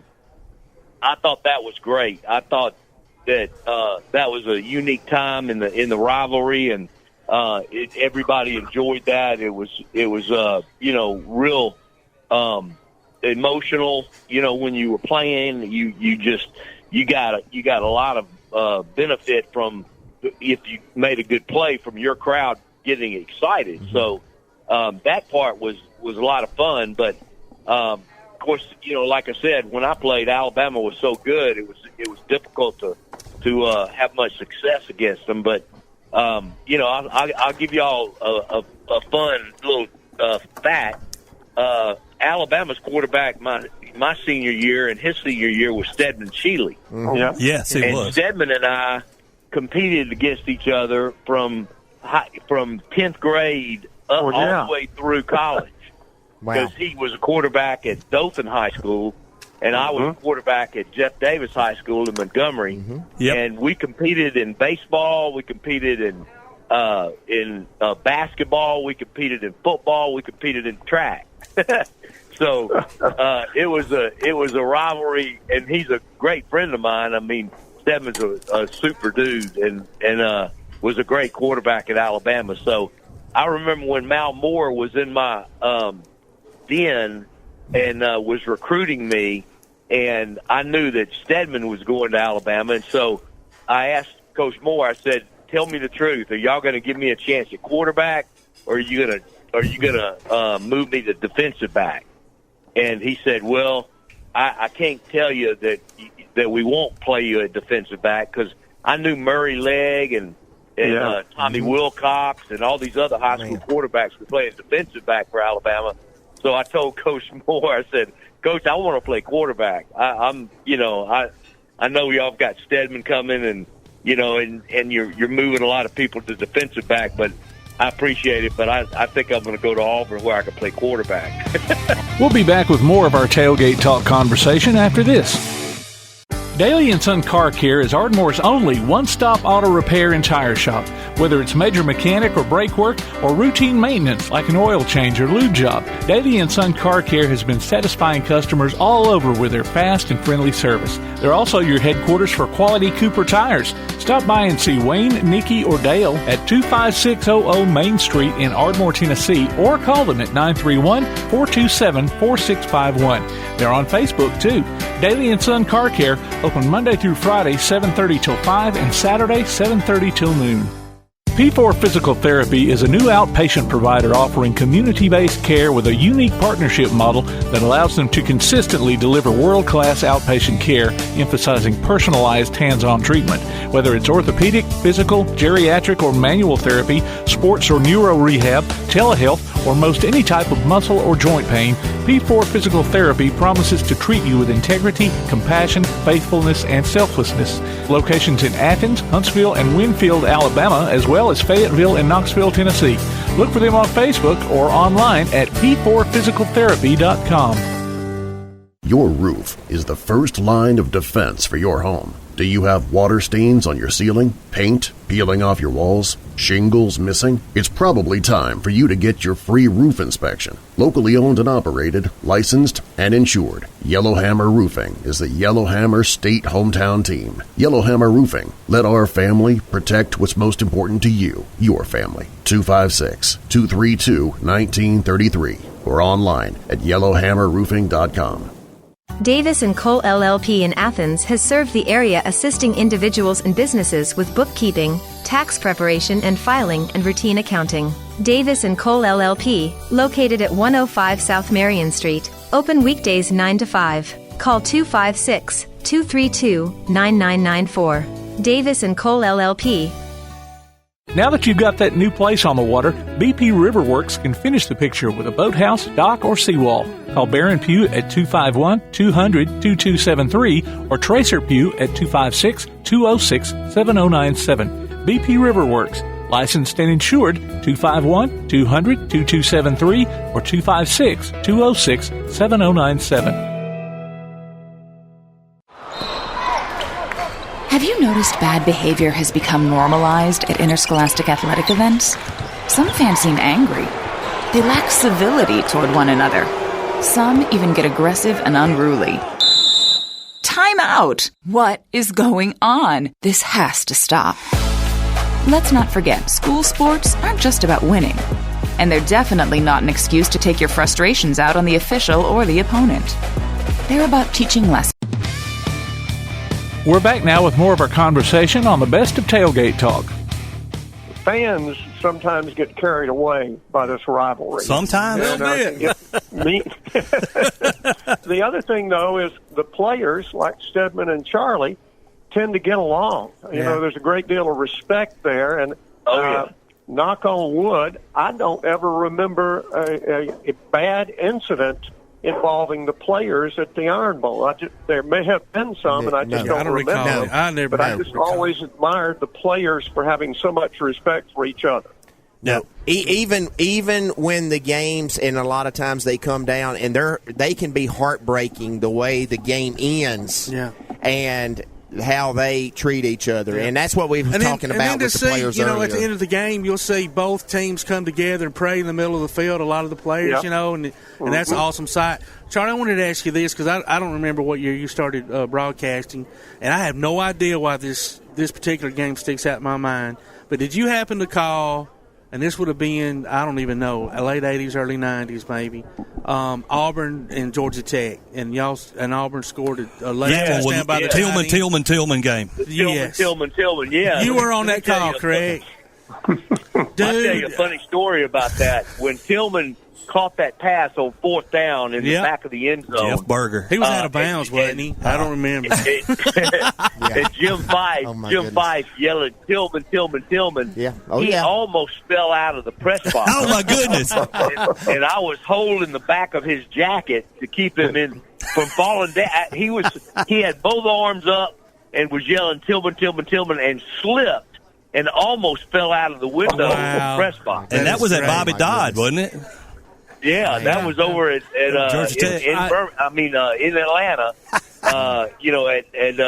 At Georgia Tech's home field, sure was. I have a terrible memory, but I was with a buddy of mine, Les Tucker. We were in Birmingham on our way to an Alabama game. We'd stopped somewhere, listening to it on the radio, of course, like Gar said back in the day. That was pretty much all you got.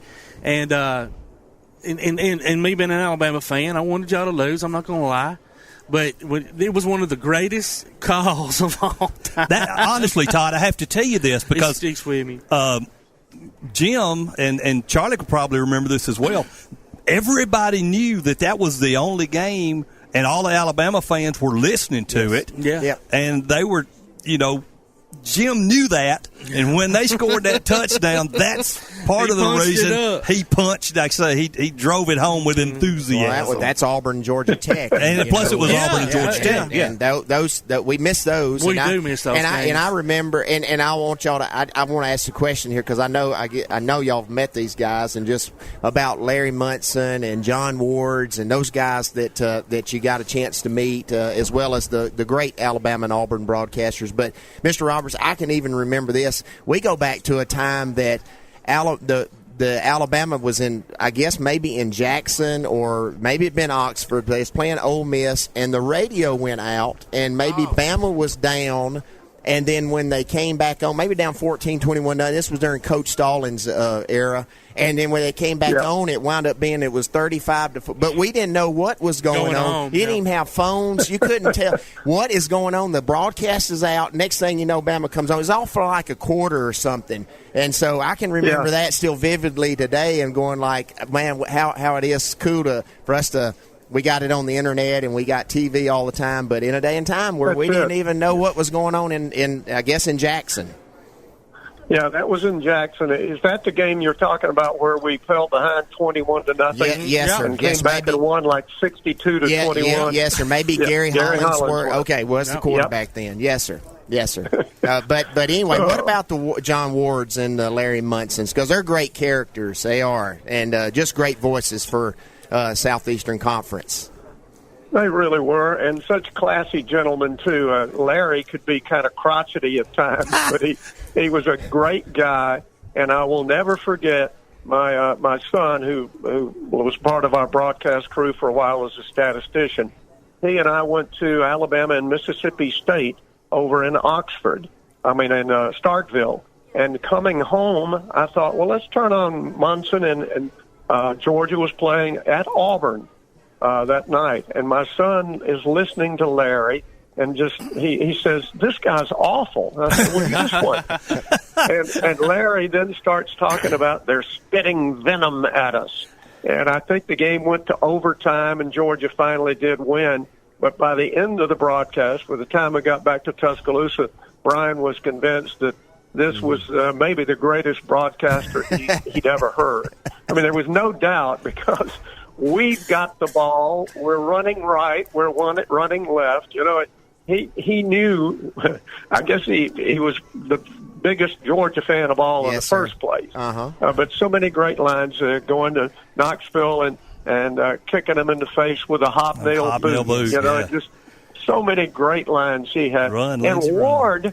John was more of a straight down the middle type guy. But the way he could call a game, and I despise hearing him say, "Give the Vols 6." Yes, sir. And just called me every time I heard it. But that was one of his trademarks. And see, they would play at noon pretty much every Saturday. So, and we live here in North Alabama, so Pulaski, we get them on radio. So my dad is listening to that, and then we're getting Alabama, and we're listening to Auburn. So we grew up with you guys. And Charlie, what about the first Iron Bowl in Auburn? I mean, what was that set that stage for us? Yeah, that was 1989, and Pat Dye, worked real hard to get that game in Auburn, and he finally did. And I tell you what, calling that game, and just from the start of that day, the atmosphere was just over. It was over the fever moon. pitch. I imagine. Yes. Yeah, they had Tiger Walk, and there were thousands and thousands and throngs of people, and there were as many people that couldn't get in the game that were outside the stadium as there were inside the stadium. Wow. And it was so exciting for Auburn fans to finally get to play, a game against Alabama in Auburn. It was almost surreal. Mm-hmm. And Alabama came in, if I remember right, Tom. Alabama came in undefeated. They were. Yep. And Auburn was able to get the win that day, which was a monumental task against that particular Alabama team, because Auburn was not undefeated. I think Auburn had a loss or two, and but it was remarkable to finally see that game on a home basis. And Coach Dye always takes credit for the stadium upgrades in Tuscaloosa. He says that if he hadn't changed the game to a home basis, Alabama would still be playing in Birmingham, and they wouldn't have done all the things they've done at Bryant-Denny. So he's got a little bit. I think there's a little bit of truth in that. Oh, well, that's so true. There's any doubt about it. I guess because the big games had to be played in Birmingham because of the seating capacity. Yeah. Okay. But then, as Coach Dye said, we started expanding the stadium to the point where it was so much bigger than Legion Field that it became an easy choice to play all the games in Tuscaloosa. Yes, and as much as I loved Legion Field and those Iron Bowls were supposedly a 50-50 split, there's nothing like playing on a college campus. Oh, and I maintain, nothing. People talk about the noise, the fans at LSU, and how much noise they can make during the game. When Alabama plays Auburn at Jordan-Hare, it is the loudest you're ever going to hear anywhere. Yeah. Anywhere. Yes. I agree. Well, I got Charlie. I've got to admit, this is Tom again, the Auburn fan. I kind of, back when we were Georgia back and forth, equal kind of wins, I respected Georgia, and it wasn't that big of a deal. But I got a hold to a smart aleck flight attendant one day who was a Georgia graduate, and by the time our conversation ended, I despise them. I really do. They are at like the lowest of the low as far as I'm concerned. Oh wow! and I love my Bama fan friends. That I to the point where I hope Georgia don't win another game as long as they play. Was Georgia that big a rival with Auburn even back in your day? Well, they were, because they were not as big as Alabama. Alabama game took a different on a different character and meaning, but the Georgia game was so big because we had so many players on our team from Georgia. Yes. Auburn recruited big time in Georgia, and like I said, William Andrews was from Georgia, Jace Brooks was from Georgia. A lot of people that we had on our team played high school ball against some of those players that played for Georgia. And I remember in 1979 we went over there and we beat Georgia pretty good, but before the game we almost had a riot between the players on both teams. They came together at midfield. We had the captains, and then something happened, and both teams just left the sidelines and came out to the midfield and were pushing each other and yelling and screaming, and the referees had to separate us, and coaches had to separate us and everything. So it was not a friendly rivalry. They talk about Georgia and Auburn having all these commonalities because, like, Pat Dye played at Georgia, and Shug Jordan coached at Georgia for a while, and Coach Dooley. Then Vince Dooley played at Auburn, and all these different things. And but when it gets right down to it, it's a fairly nasty rivalry. Yes. Unlike the Alabama, you don't ever think about fighting an Alabama player if you're an Auburn player. No. But that's not out of the question when you talk about Georgia. Oh, really? Well, it's kind of like Alabama against Tennessee. Yeah. For years and years and years, Tennessee was my biggest rival. and rightly so, because they were nasty. But things changed in that regard. I got to admit, Charlie and all you guys, the year that Cam came to Tuscaloosa and beat us. Right. Auburn went to the top of my list at that point of the team I wanted to beat the most. And it's still. I'm with you, brother. And then again, y'all have beaten Tennessee so many times in a row that it's taken a little luster off that rivalry. Charlie, did y'all ever wear orange jerseys? Did y'all bust them out sometimes? I'm just asking. Yes, we wore orange jerseys twice. We wore them once in '78, and we played against Georgia. Georgia was going to go to the Sugar Bowl because the last team, in other words, Alabama and Georgia would have had the same record, been undefeated in the SEC, but Alabama had been to the Sugar Bowl the year before, so Georgia was going to, get to go if we didn't beat them. Mm-hmm. But they didn't have a playoff, overtime, so we ended up tying them 22-22. Yes. And, I forgot that. It put Alabama back in the Sugar Bowl. Oh. Thank you. Hey, I was just thinking because they busted out some orange face masks a couple of weeks ago, and that was that. And I guess that's a little throwback or whatever. But it was really I liked it. It was a cool look. So I did, and I kind of wondered. I thought back in the day, because again, it's radio, so and the great voices could paint such a great picture of the games. Y'all did, and Tom, you've done, Mr. Roberts, you've done this, and y'all do a great job of it. And Charlie, you've been great on the radio after your great career at Auburn, and y'all have done a great job of painting the picture of what's going on there. So I think I could vividly remember our Auburn wearing orange jerseys. So anyway. Y'all were talking about sharing Legion Field. I can remember is 72 or 73. I went to I had tickets to an Alabama game. Well, Auburn played the early game there, and so I think they played Oregon. Wow, and I had doubleheader. I remember that. Yeah. And then I think Alabama played California after that. So we're standing outside Legion Field, waiting for the game to be over with. Then they have to clear out the stadium, get everybody out, and then we get to come in. And I was like, man, you're talking about bygone days and things, I don't know that ever happens anymore. 72 was the Bama punt, and the only thing I remember about that is my dad standing outside the front porch yelling "War Eagle" at my uncle, who lived an acre over. Yeah, that's how long ago that's been. I mean, I was a little fella then. I didn't start getting into it around 75, 76. Yeah. And I remember going to. I was at Coach Bryant's last game at the Liberty Bowl, and it was so cold that night. Our football coach took our. I was a manager, and we went on a high school bus from Elkmont to Memphis, Tennessee, and I can remember. Oh my goodness! It was that had to hurt you behind. It was that old red bus that we had painted. One of them that was out of service, and had that Red Devil bus painted. And it was red, and we drove, and it had no heat or nothing. And I can remember pulling back into the high school at like 5 a.m. But man, just the great. So worth it now, though, right? It is, yes.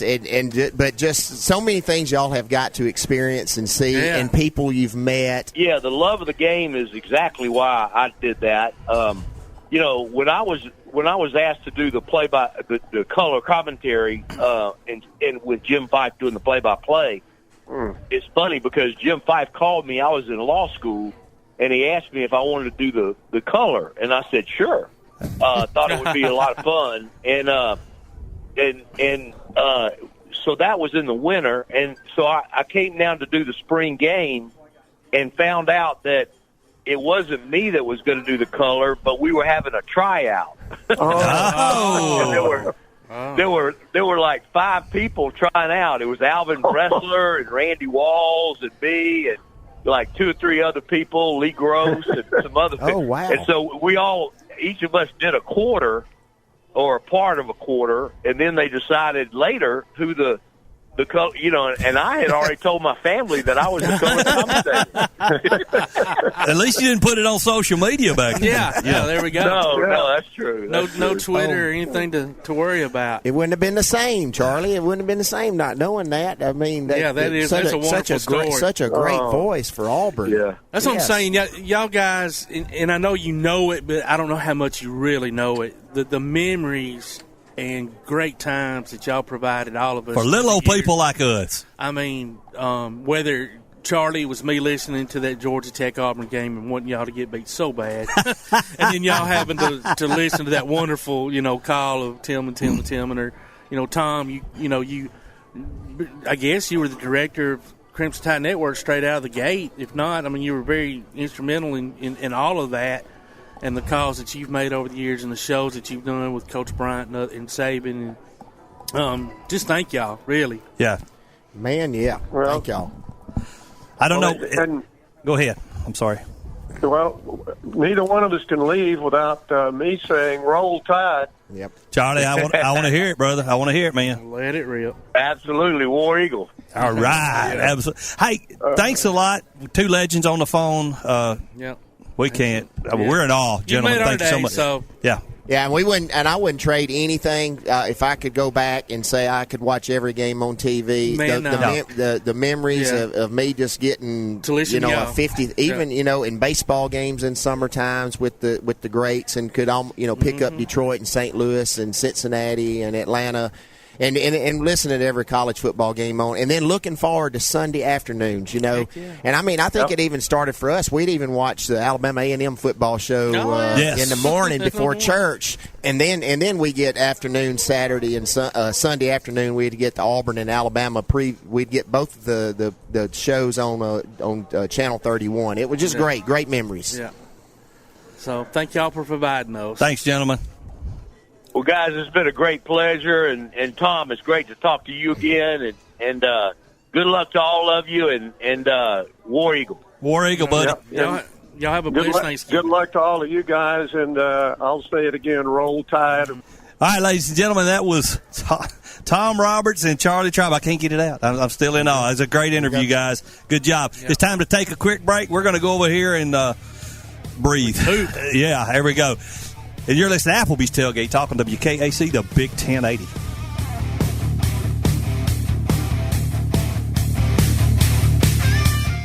While others have come and gone, the Lion's Den Gym has been roaring as a workout and exercise fixture in Athens, growing from its humble basement beginnings in 1981 to their current 10,000 square foot location at 212 Commercial Drive in Athens.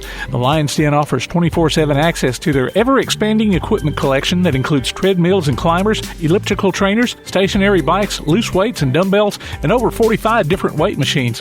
Contact the Lion's Den Gym about a membership today at 256-652-2627. Visit them online at lionsdengym.com or on Facebook. The Lions Den Gym, 256-652-2627. When you're looking for something special for your next event, why not bring in the most amazingly fine flavored shaved ice this side of the islands, Kona Ice of Decatur in Athens. Whether it's a school or major sporting event, a picnic, or festival, Kona Ice brings the fun and laughter. From their steel drum music to their signature flavor wave, where guests can flavor their own shaved ice. No event is too big or too small. Kona Ice makes fundraising easy too. Call Kona Ice today and tell them what you have in mind. 256-566-5298. Or look for them on your favorite social media platform. Kona Ice of Decatur in Athens. 256-566-5298. For screen printing, sign printing, banners, logo design, and more, look no further than That Shirt Printing Place. Located at 709 North Jefferson Street in Athens. Call 256-444-1827. That Shirt Printing Place. Visit them online at thatshirtprintingplacellc.com. Look for them on Facebook too.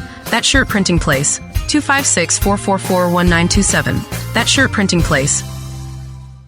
The Bama Zach Memorial Scholarship has been set up to honor the legacy of Bama Zach Green, a huge fan of the Crimson Tide, along with Limestone County sports. The scholarship will go each year to a male and female athlete from Limestone County. Checks should be made out to Bama Zach Memorial Scholarship and can be sent in care of Garth Garris, 13833 Pinnacle Drive, Athens, Alabama, 35613. Donations can also be made in person at First State Bank of the South at 1319 Highway 72 East in Athens.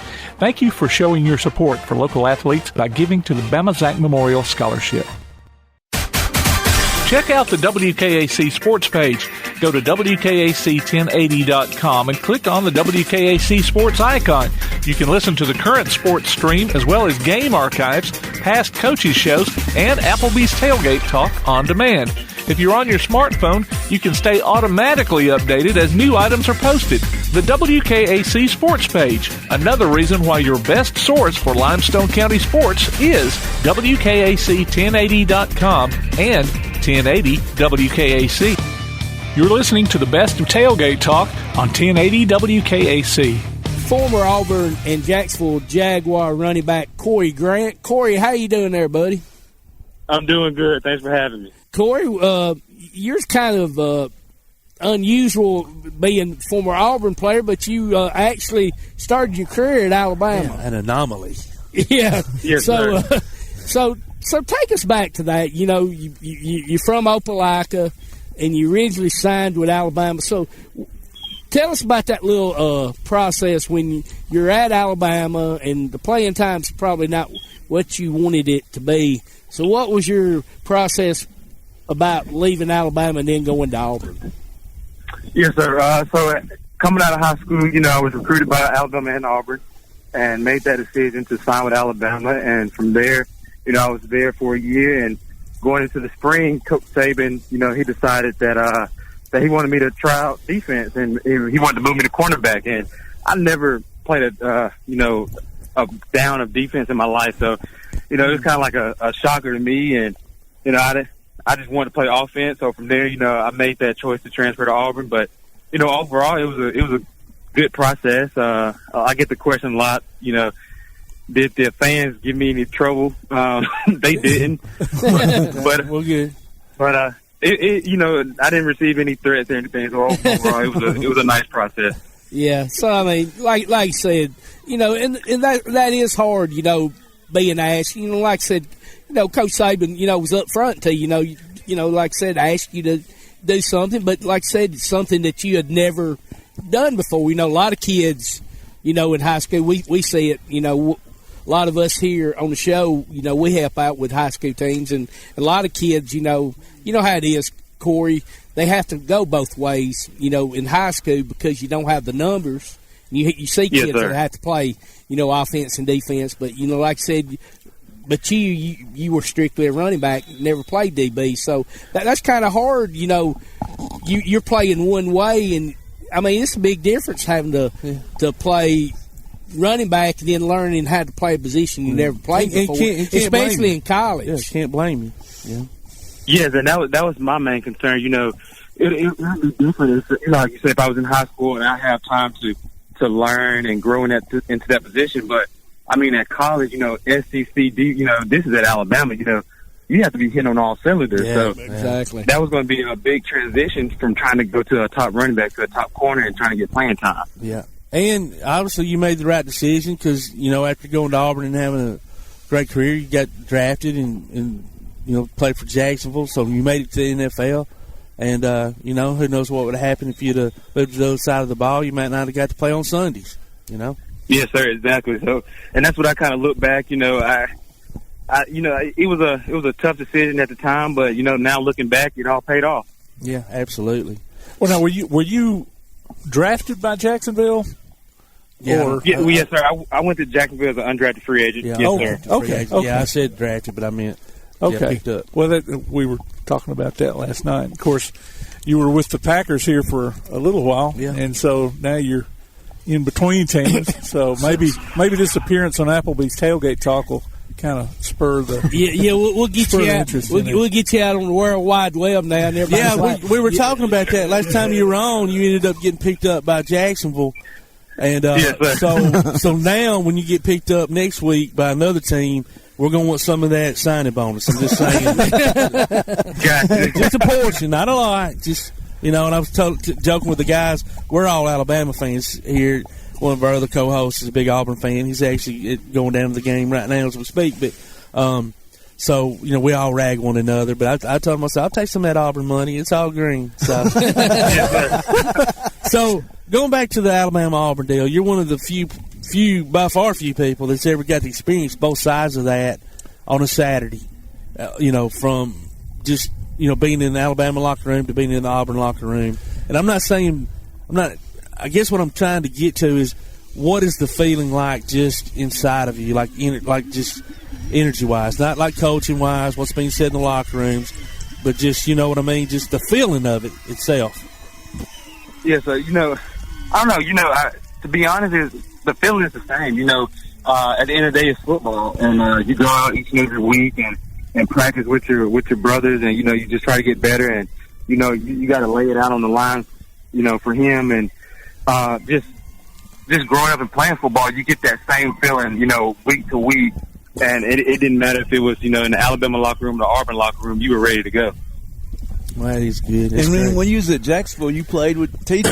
Yeldon, right? So you had that Alabama-Auburn deal, too. So, yeah. And then Leonard come along from LSU, and then more SEC running backs. So that had to be pretty special. Yeah, that actually was. I got like you said, I got a chance to play against T.J.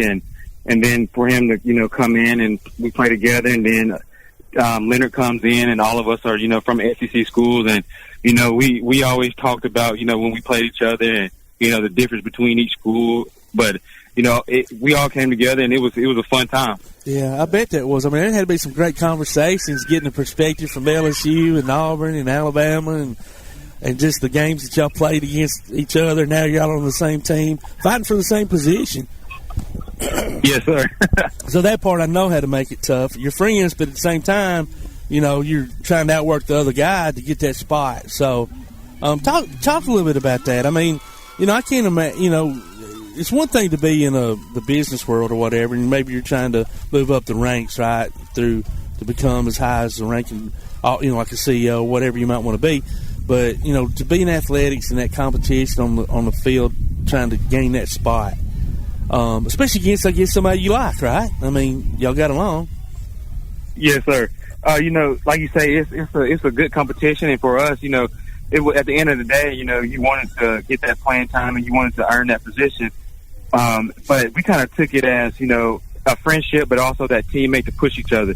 It really wasn't, we all loved being around each other, but we pushed each other each and every day. And it was kind of a sweet deal that we had with our offense in Jacksonville. I would say, and, the coach we had, he would say too, between the three of us, we were all different three type of backs. Yeah, absolutely.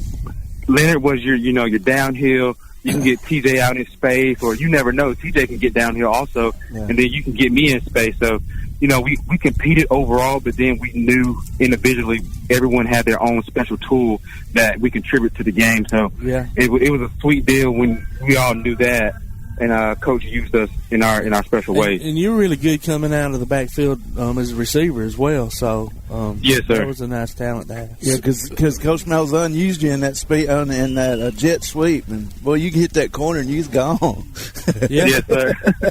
In the media, just talking about Corey, talking about playing with Blake Bortles. The media seemed like they give him a bad rap, but just from your personal experience, tell us what kind of person Blake was.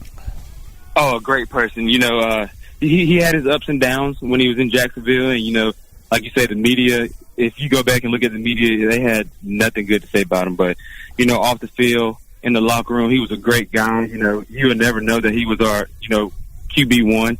He carried himself as if, he was just a regular guy, and that's what I loved about him.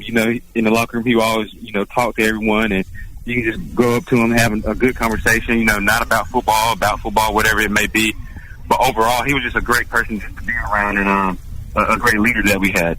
Well, Corey, right now, like I said, you were in Green Bay's camp. So right now, what's your agents out there? So you got any calls? What's going on with you right now? Yes, sir. As of right now, we do have some teams interested, and some teams have called. As of right now, I'm just taking it easy, kind of just giving my foot some more time to heal up, because last year I broke my foot. Ooh. And yeah, and that's the reason why I'm not with the team right now. But Doc said that it was going to take a full 12 months to recover, and it's actually hard. Oh man, yes, sir. Yeah, that's a tough injury to have, because you can't. It's nothing you can rehab per se. Exactly. I mean, and when I'm sorry. Go ahead. Oh, no, you're fine. When I reported to Green Bay, it was month number 8. But it's a blessing because the bones have already been, they already healed, which Doc cleared me to play. So, but, I didn't realize how many small muscles you have in your foot. And after going up there to camp and running and planting, and I didn't realize how much pressure you really put on your foot when you, as a running back, when you're cutting. So, I'm going to give it the full 12 months and then probably just take the rest of the season to rehab it up really good and get back out there next season. Well, being a Packer fan, I was glad to see you go up there, but maybe they'll take a second look and bring you back up there to the frozen tundra. Yes, sir. Well, now, what are your thoughts about Auburn this year? They actually surprised me. I knew they were start off pretty good, and I know there was a lot of commotion early in the season, well, really before the season, about the quarterback situation. But, as of right now, it's going pretty good. And I think they have a good chance, to get to the SEC championship. With Malzahn's offense, it starts off slow every year, no matter what. But at the end of the day, I think by the end of the season, they'll be clicking on all cylinders. And I'm just excited to see where they're going to be. And Bo's a good – he's a special kind of player. I've seen him play in high school a couple times, and he showed a lot of poise in that fourth quarter against Oregon. He did. And that's what I was really surprised about. As a freshman, you can rattle them really easy, but like you said, he was very poised, and from that it means a lot. And when you have a freshman quarterback. Well, Corey, man, we really appreciate you joining us, and we didn't know about the broken foot, or at least I didn't. So, man, we really hate that for you. We'll be praying that thing heals up, and that your agent can keep on reaching out to some teams, and hope you land with the team that you want to be with too. You know what I mean? That's a big deal as well. Yes, sir, it is. And especially get back out there, because I had you a couple times on my fantasy team. It always comes down to the fantasy thing, I reckon. Somebody maybe come back and get healed, and you put him on. He just wants to play fantasy team next year. Now, before we go, Corey, do y'all get to play fantasy football much? When you're on a team, your teammates play, or do you have time? No, sir. Yeah, they usually do a league within the team, but they talk about it from every now and then. But I've never played. Okay. Yeah, I've never played either, Corey, and my buddies do, and I've got a lot of friends that actually do, and I get tickled at them when they just get fired up, and they're like, "I can't believe Corey broke his foot. Now I'm going to have a running back next week." They're not worried about your foot. They got to have that touchdown scores. I'm telling you. Yes, sir. That's Corey Grant, former Auburn and Jacksonville Jaguar running back. You're listening to Applebee's Tailgate Talk on the Big 1080 WKC. When you're looking for something special for your next event, why not bring in the most amazingly fine flavored shaved ice this side of the islands, Kona Ice of Decatur and Athens. Whether it's a school or major sporting event, a picnic, or festival, Kona Ice brings the fun and laughter. From their steel drum music to their signature flavor wave, where guests can flavor their own shaved ice. No event is too big or too small. Kona Ice makes fundraising easy too. Call Kona Ice today and tell them what you have in mind. 256-566-5298. Or look for them on your favorite social media platform. Kona Ice of Decatur in Athens. 256-566-5298. Local People's Gas Company in Athens and Ferguson LP Gas Company in Ardmore would like to wish all their customers a happy holiday season and thank you for your support this year. Remember, with Local People's Gas and Ferguson LP Gas, you always get the most value for your dollar, professional gas personnel who make safety a high priority, and you can always get in touch with them any day of the year at any time.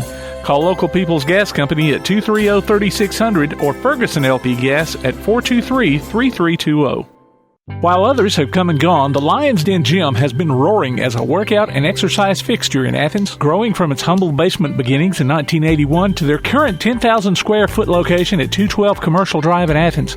The Lion's Den offers 24/7 access to their ever-expanding equipment collection that includes treadmills and climbers, elliptical trainers, stationary bikes, loose weights and dumbbells, and over 45 different weight machines.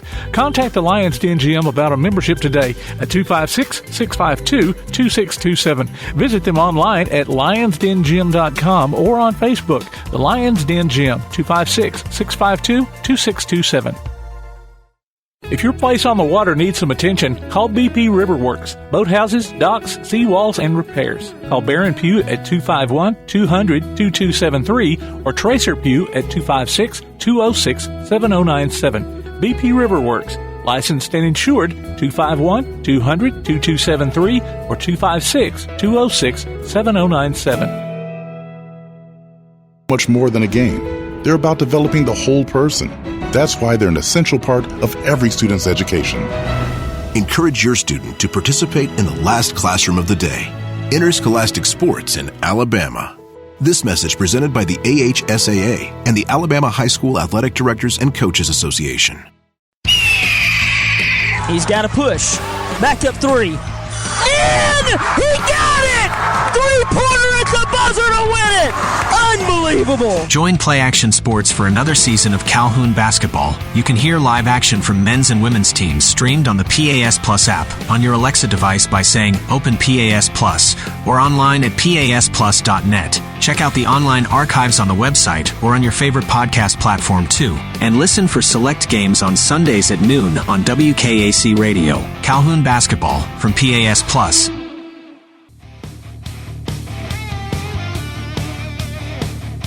You've been listening to the best of Tailgate Talk. You can hear the archive of this and other shows online at tailgatetalk.net. Join us next Saturday at 10 a.m. Applebee's Tailgate Talk is a production of Play Action Sports on 1080 WKAC.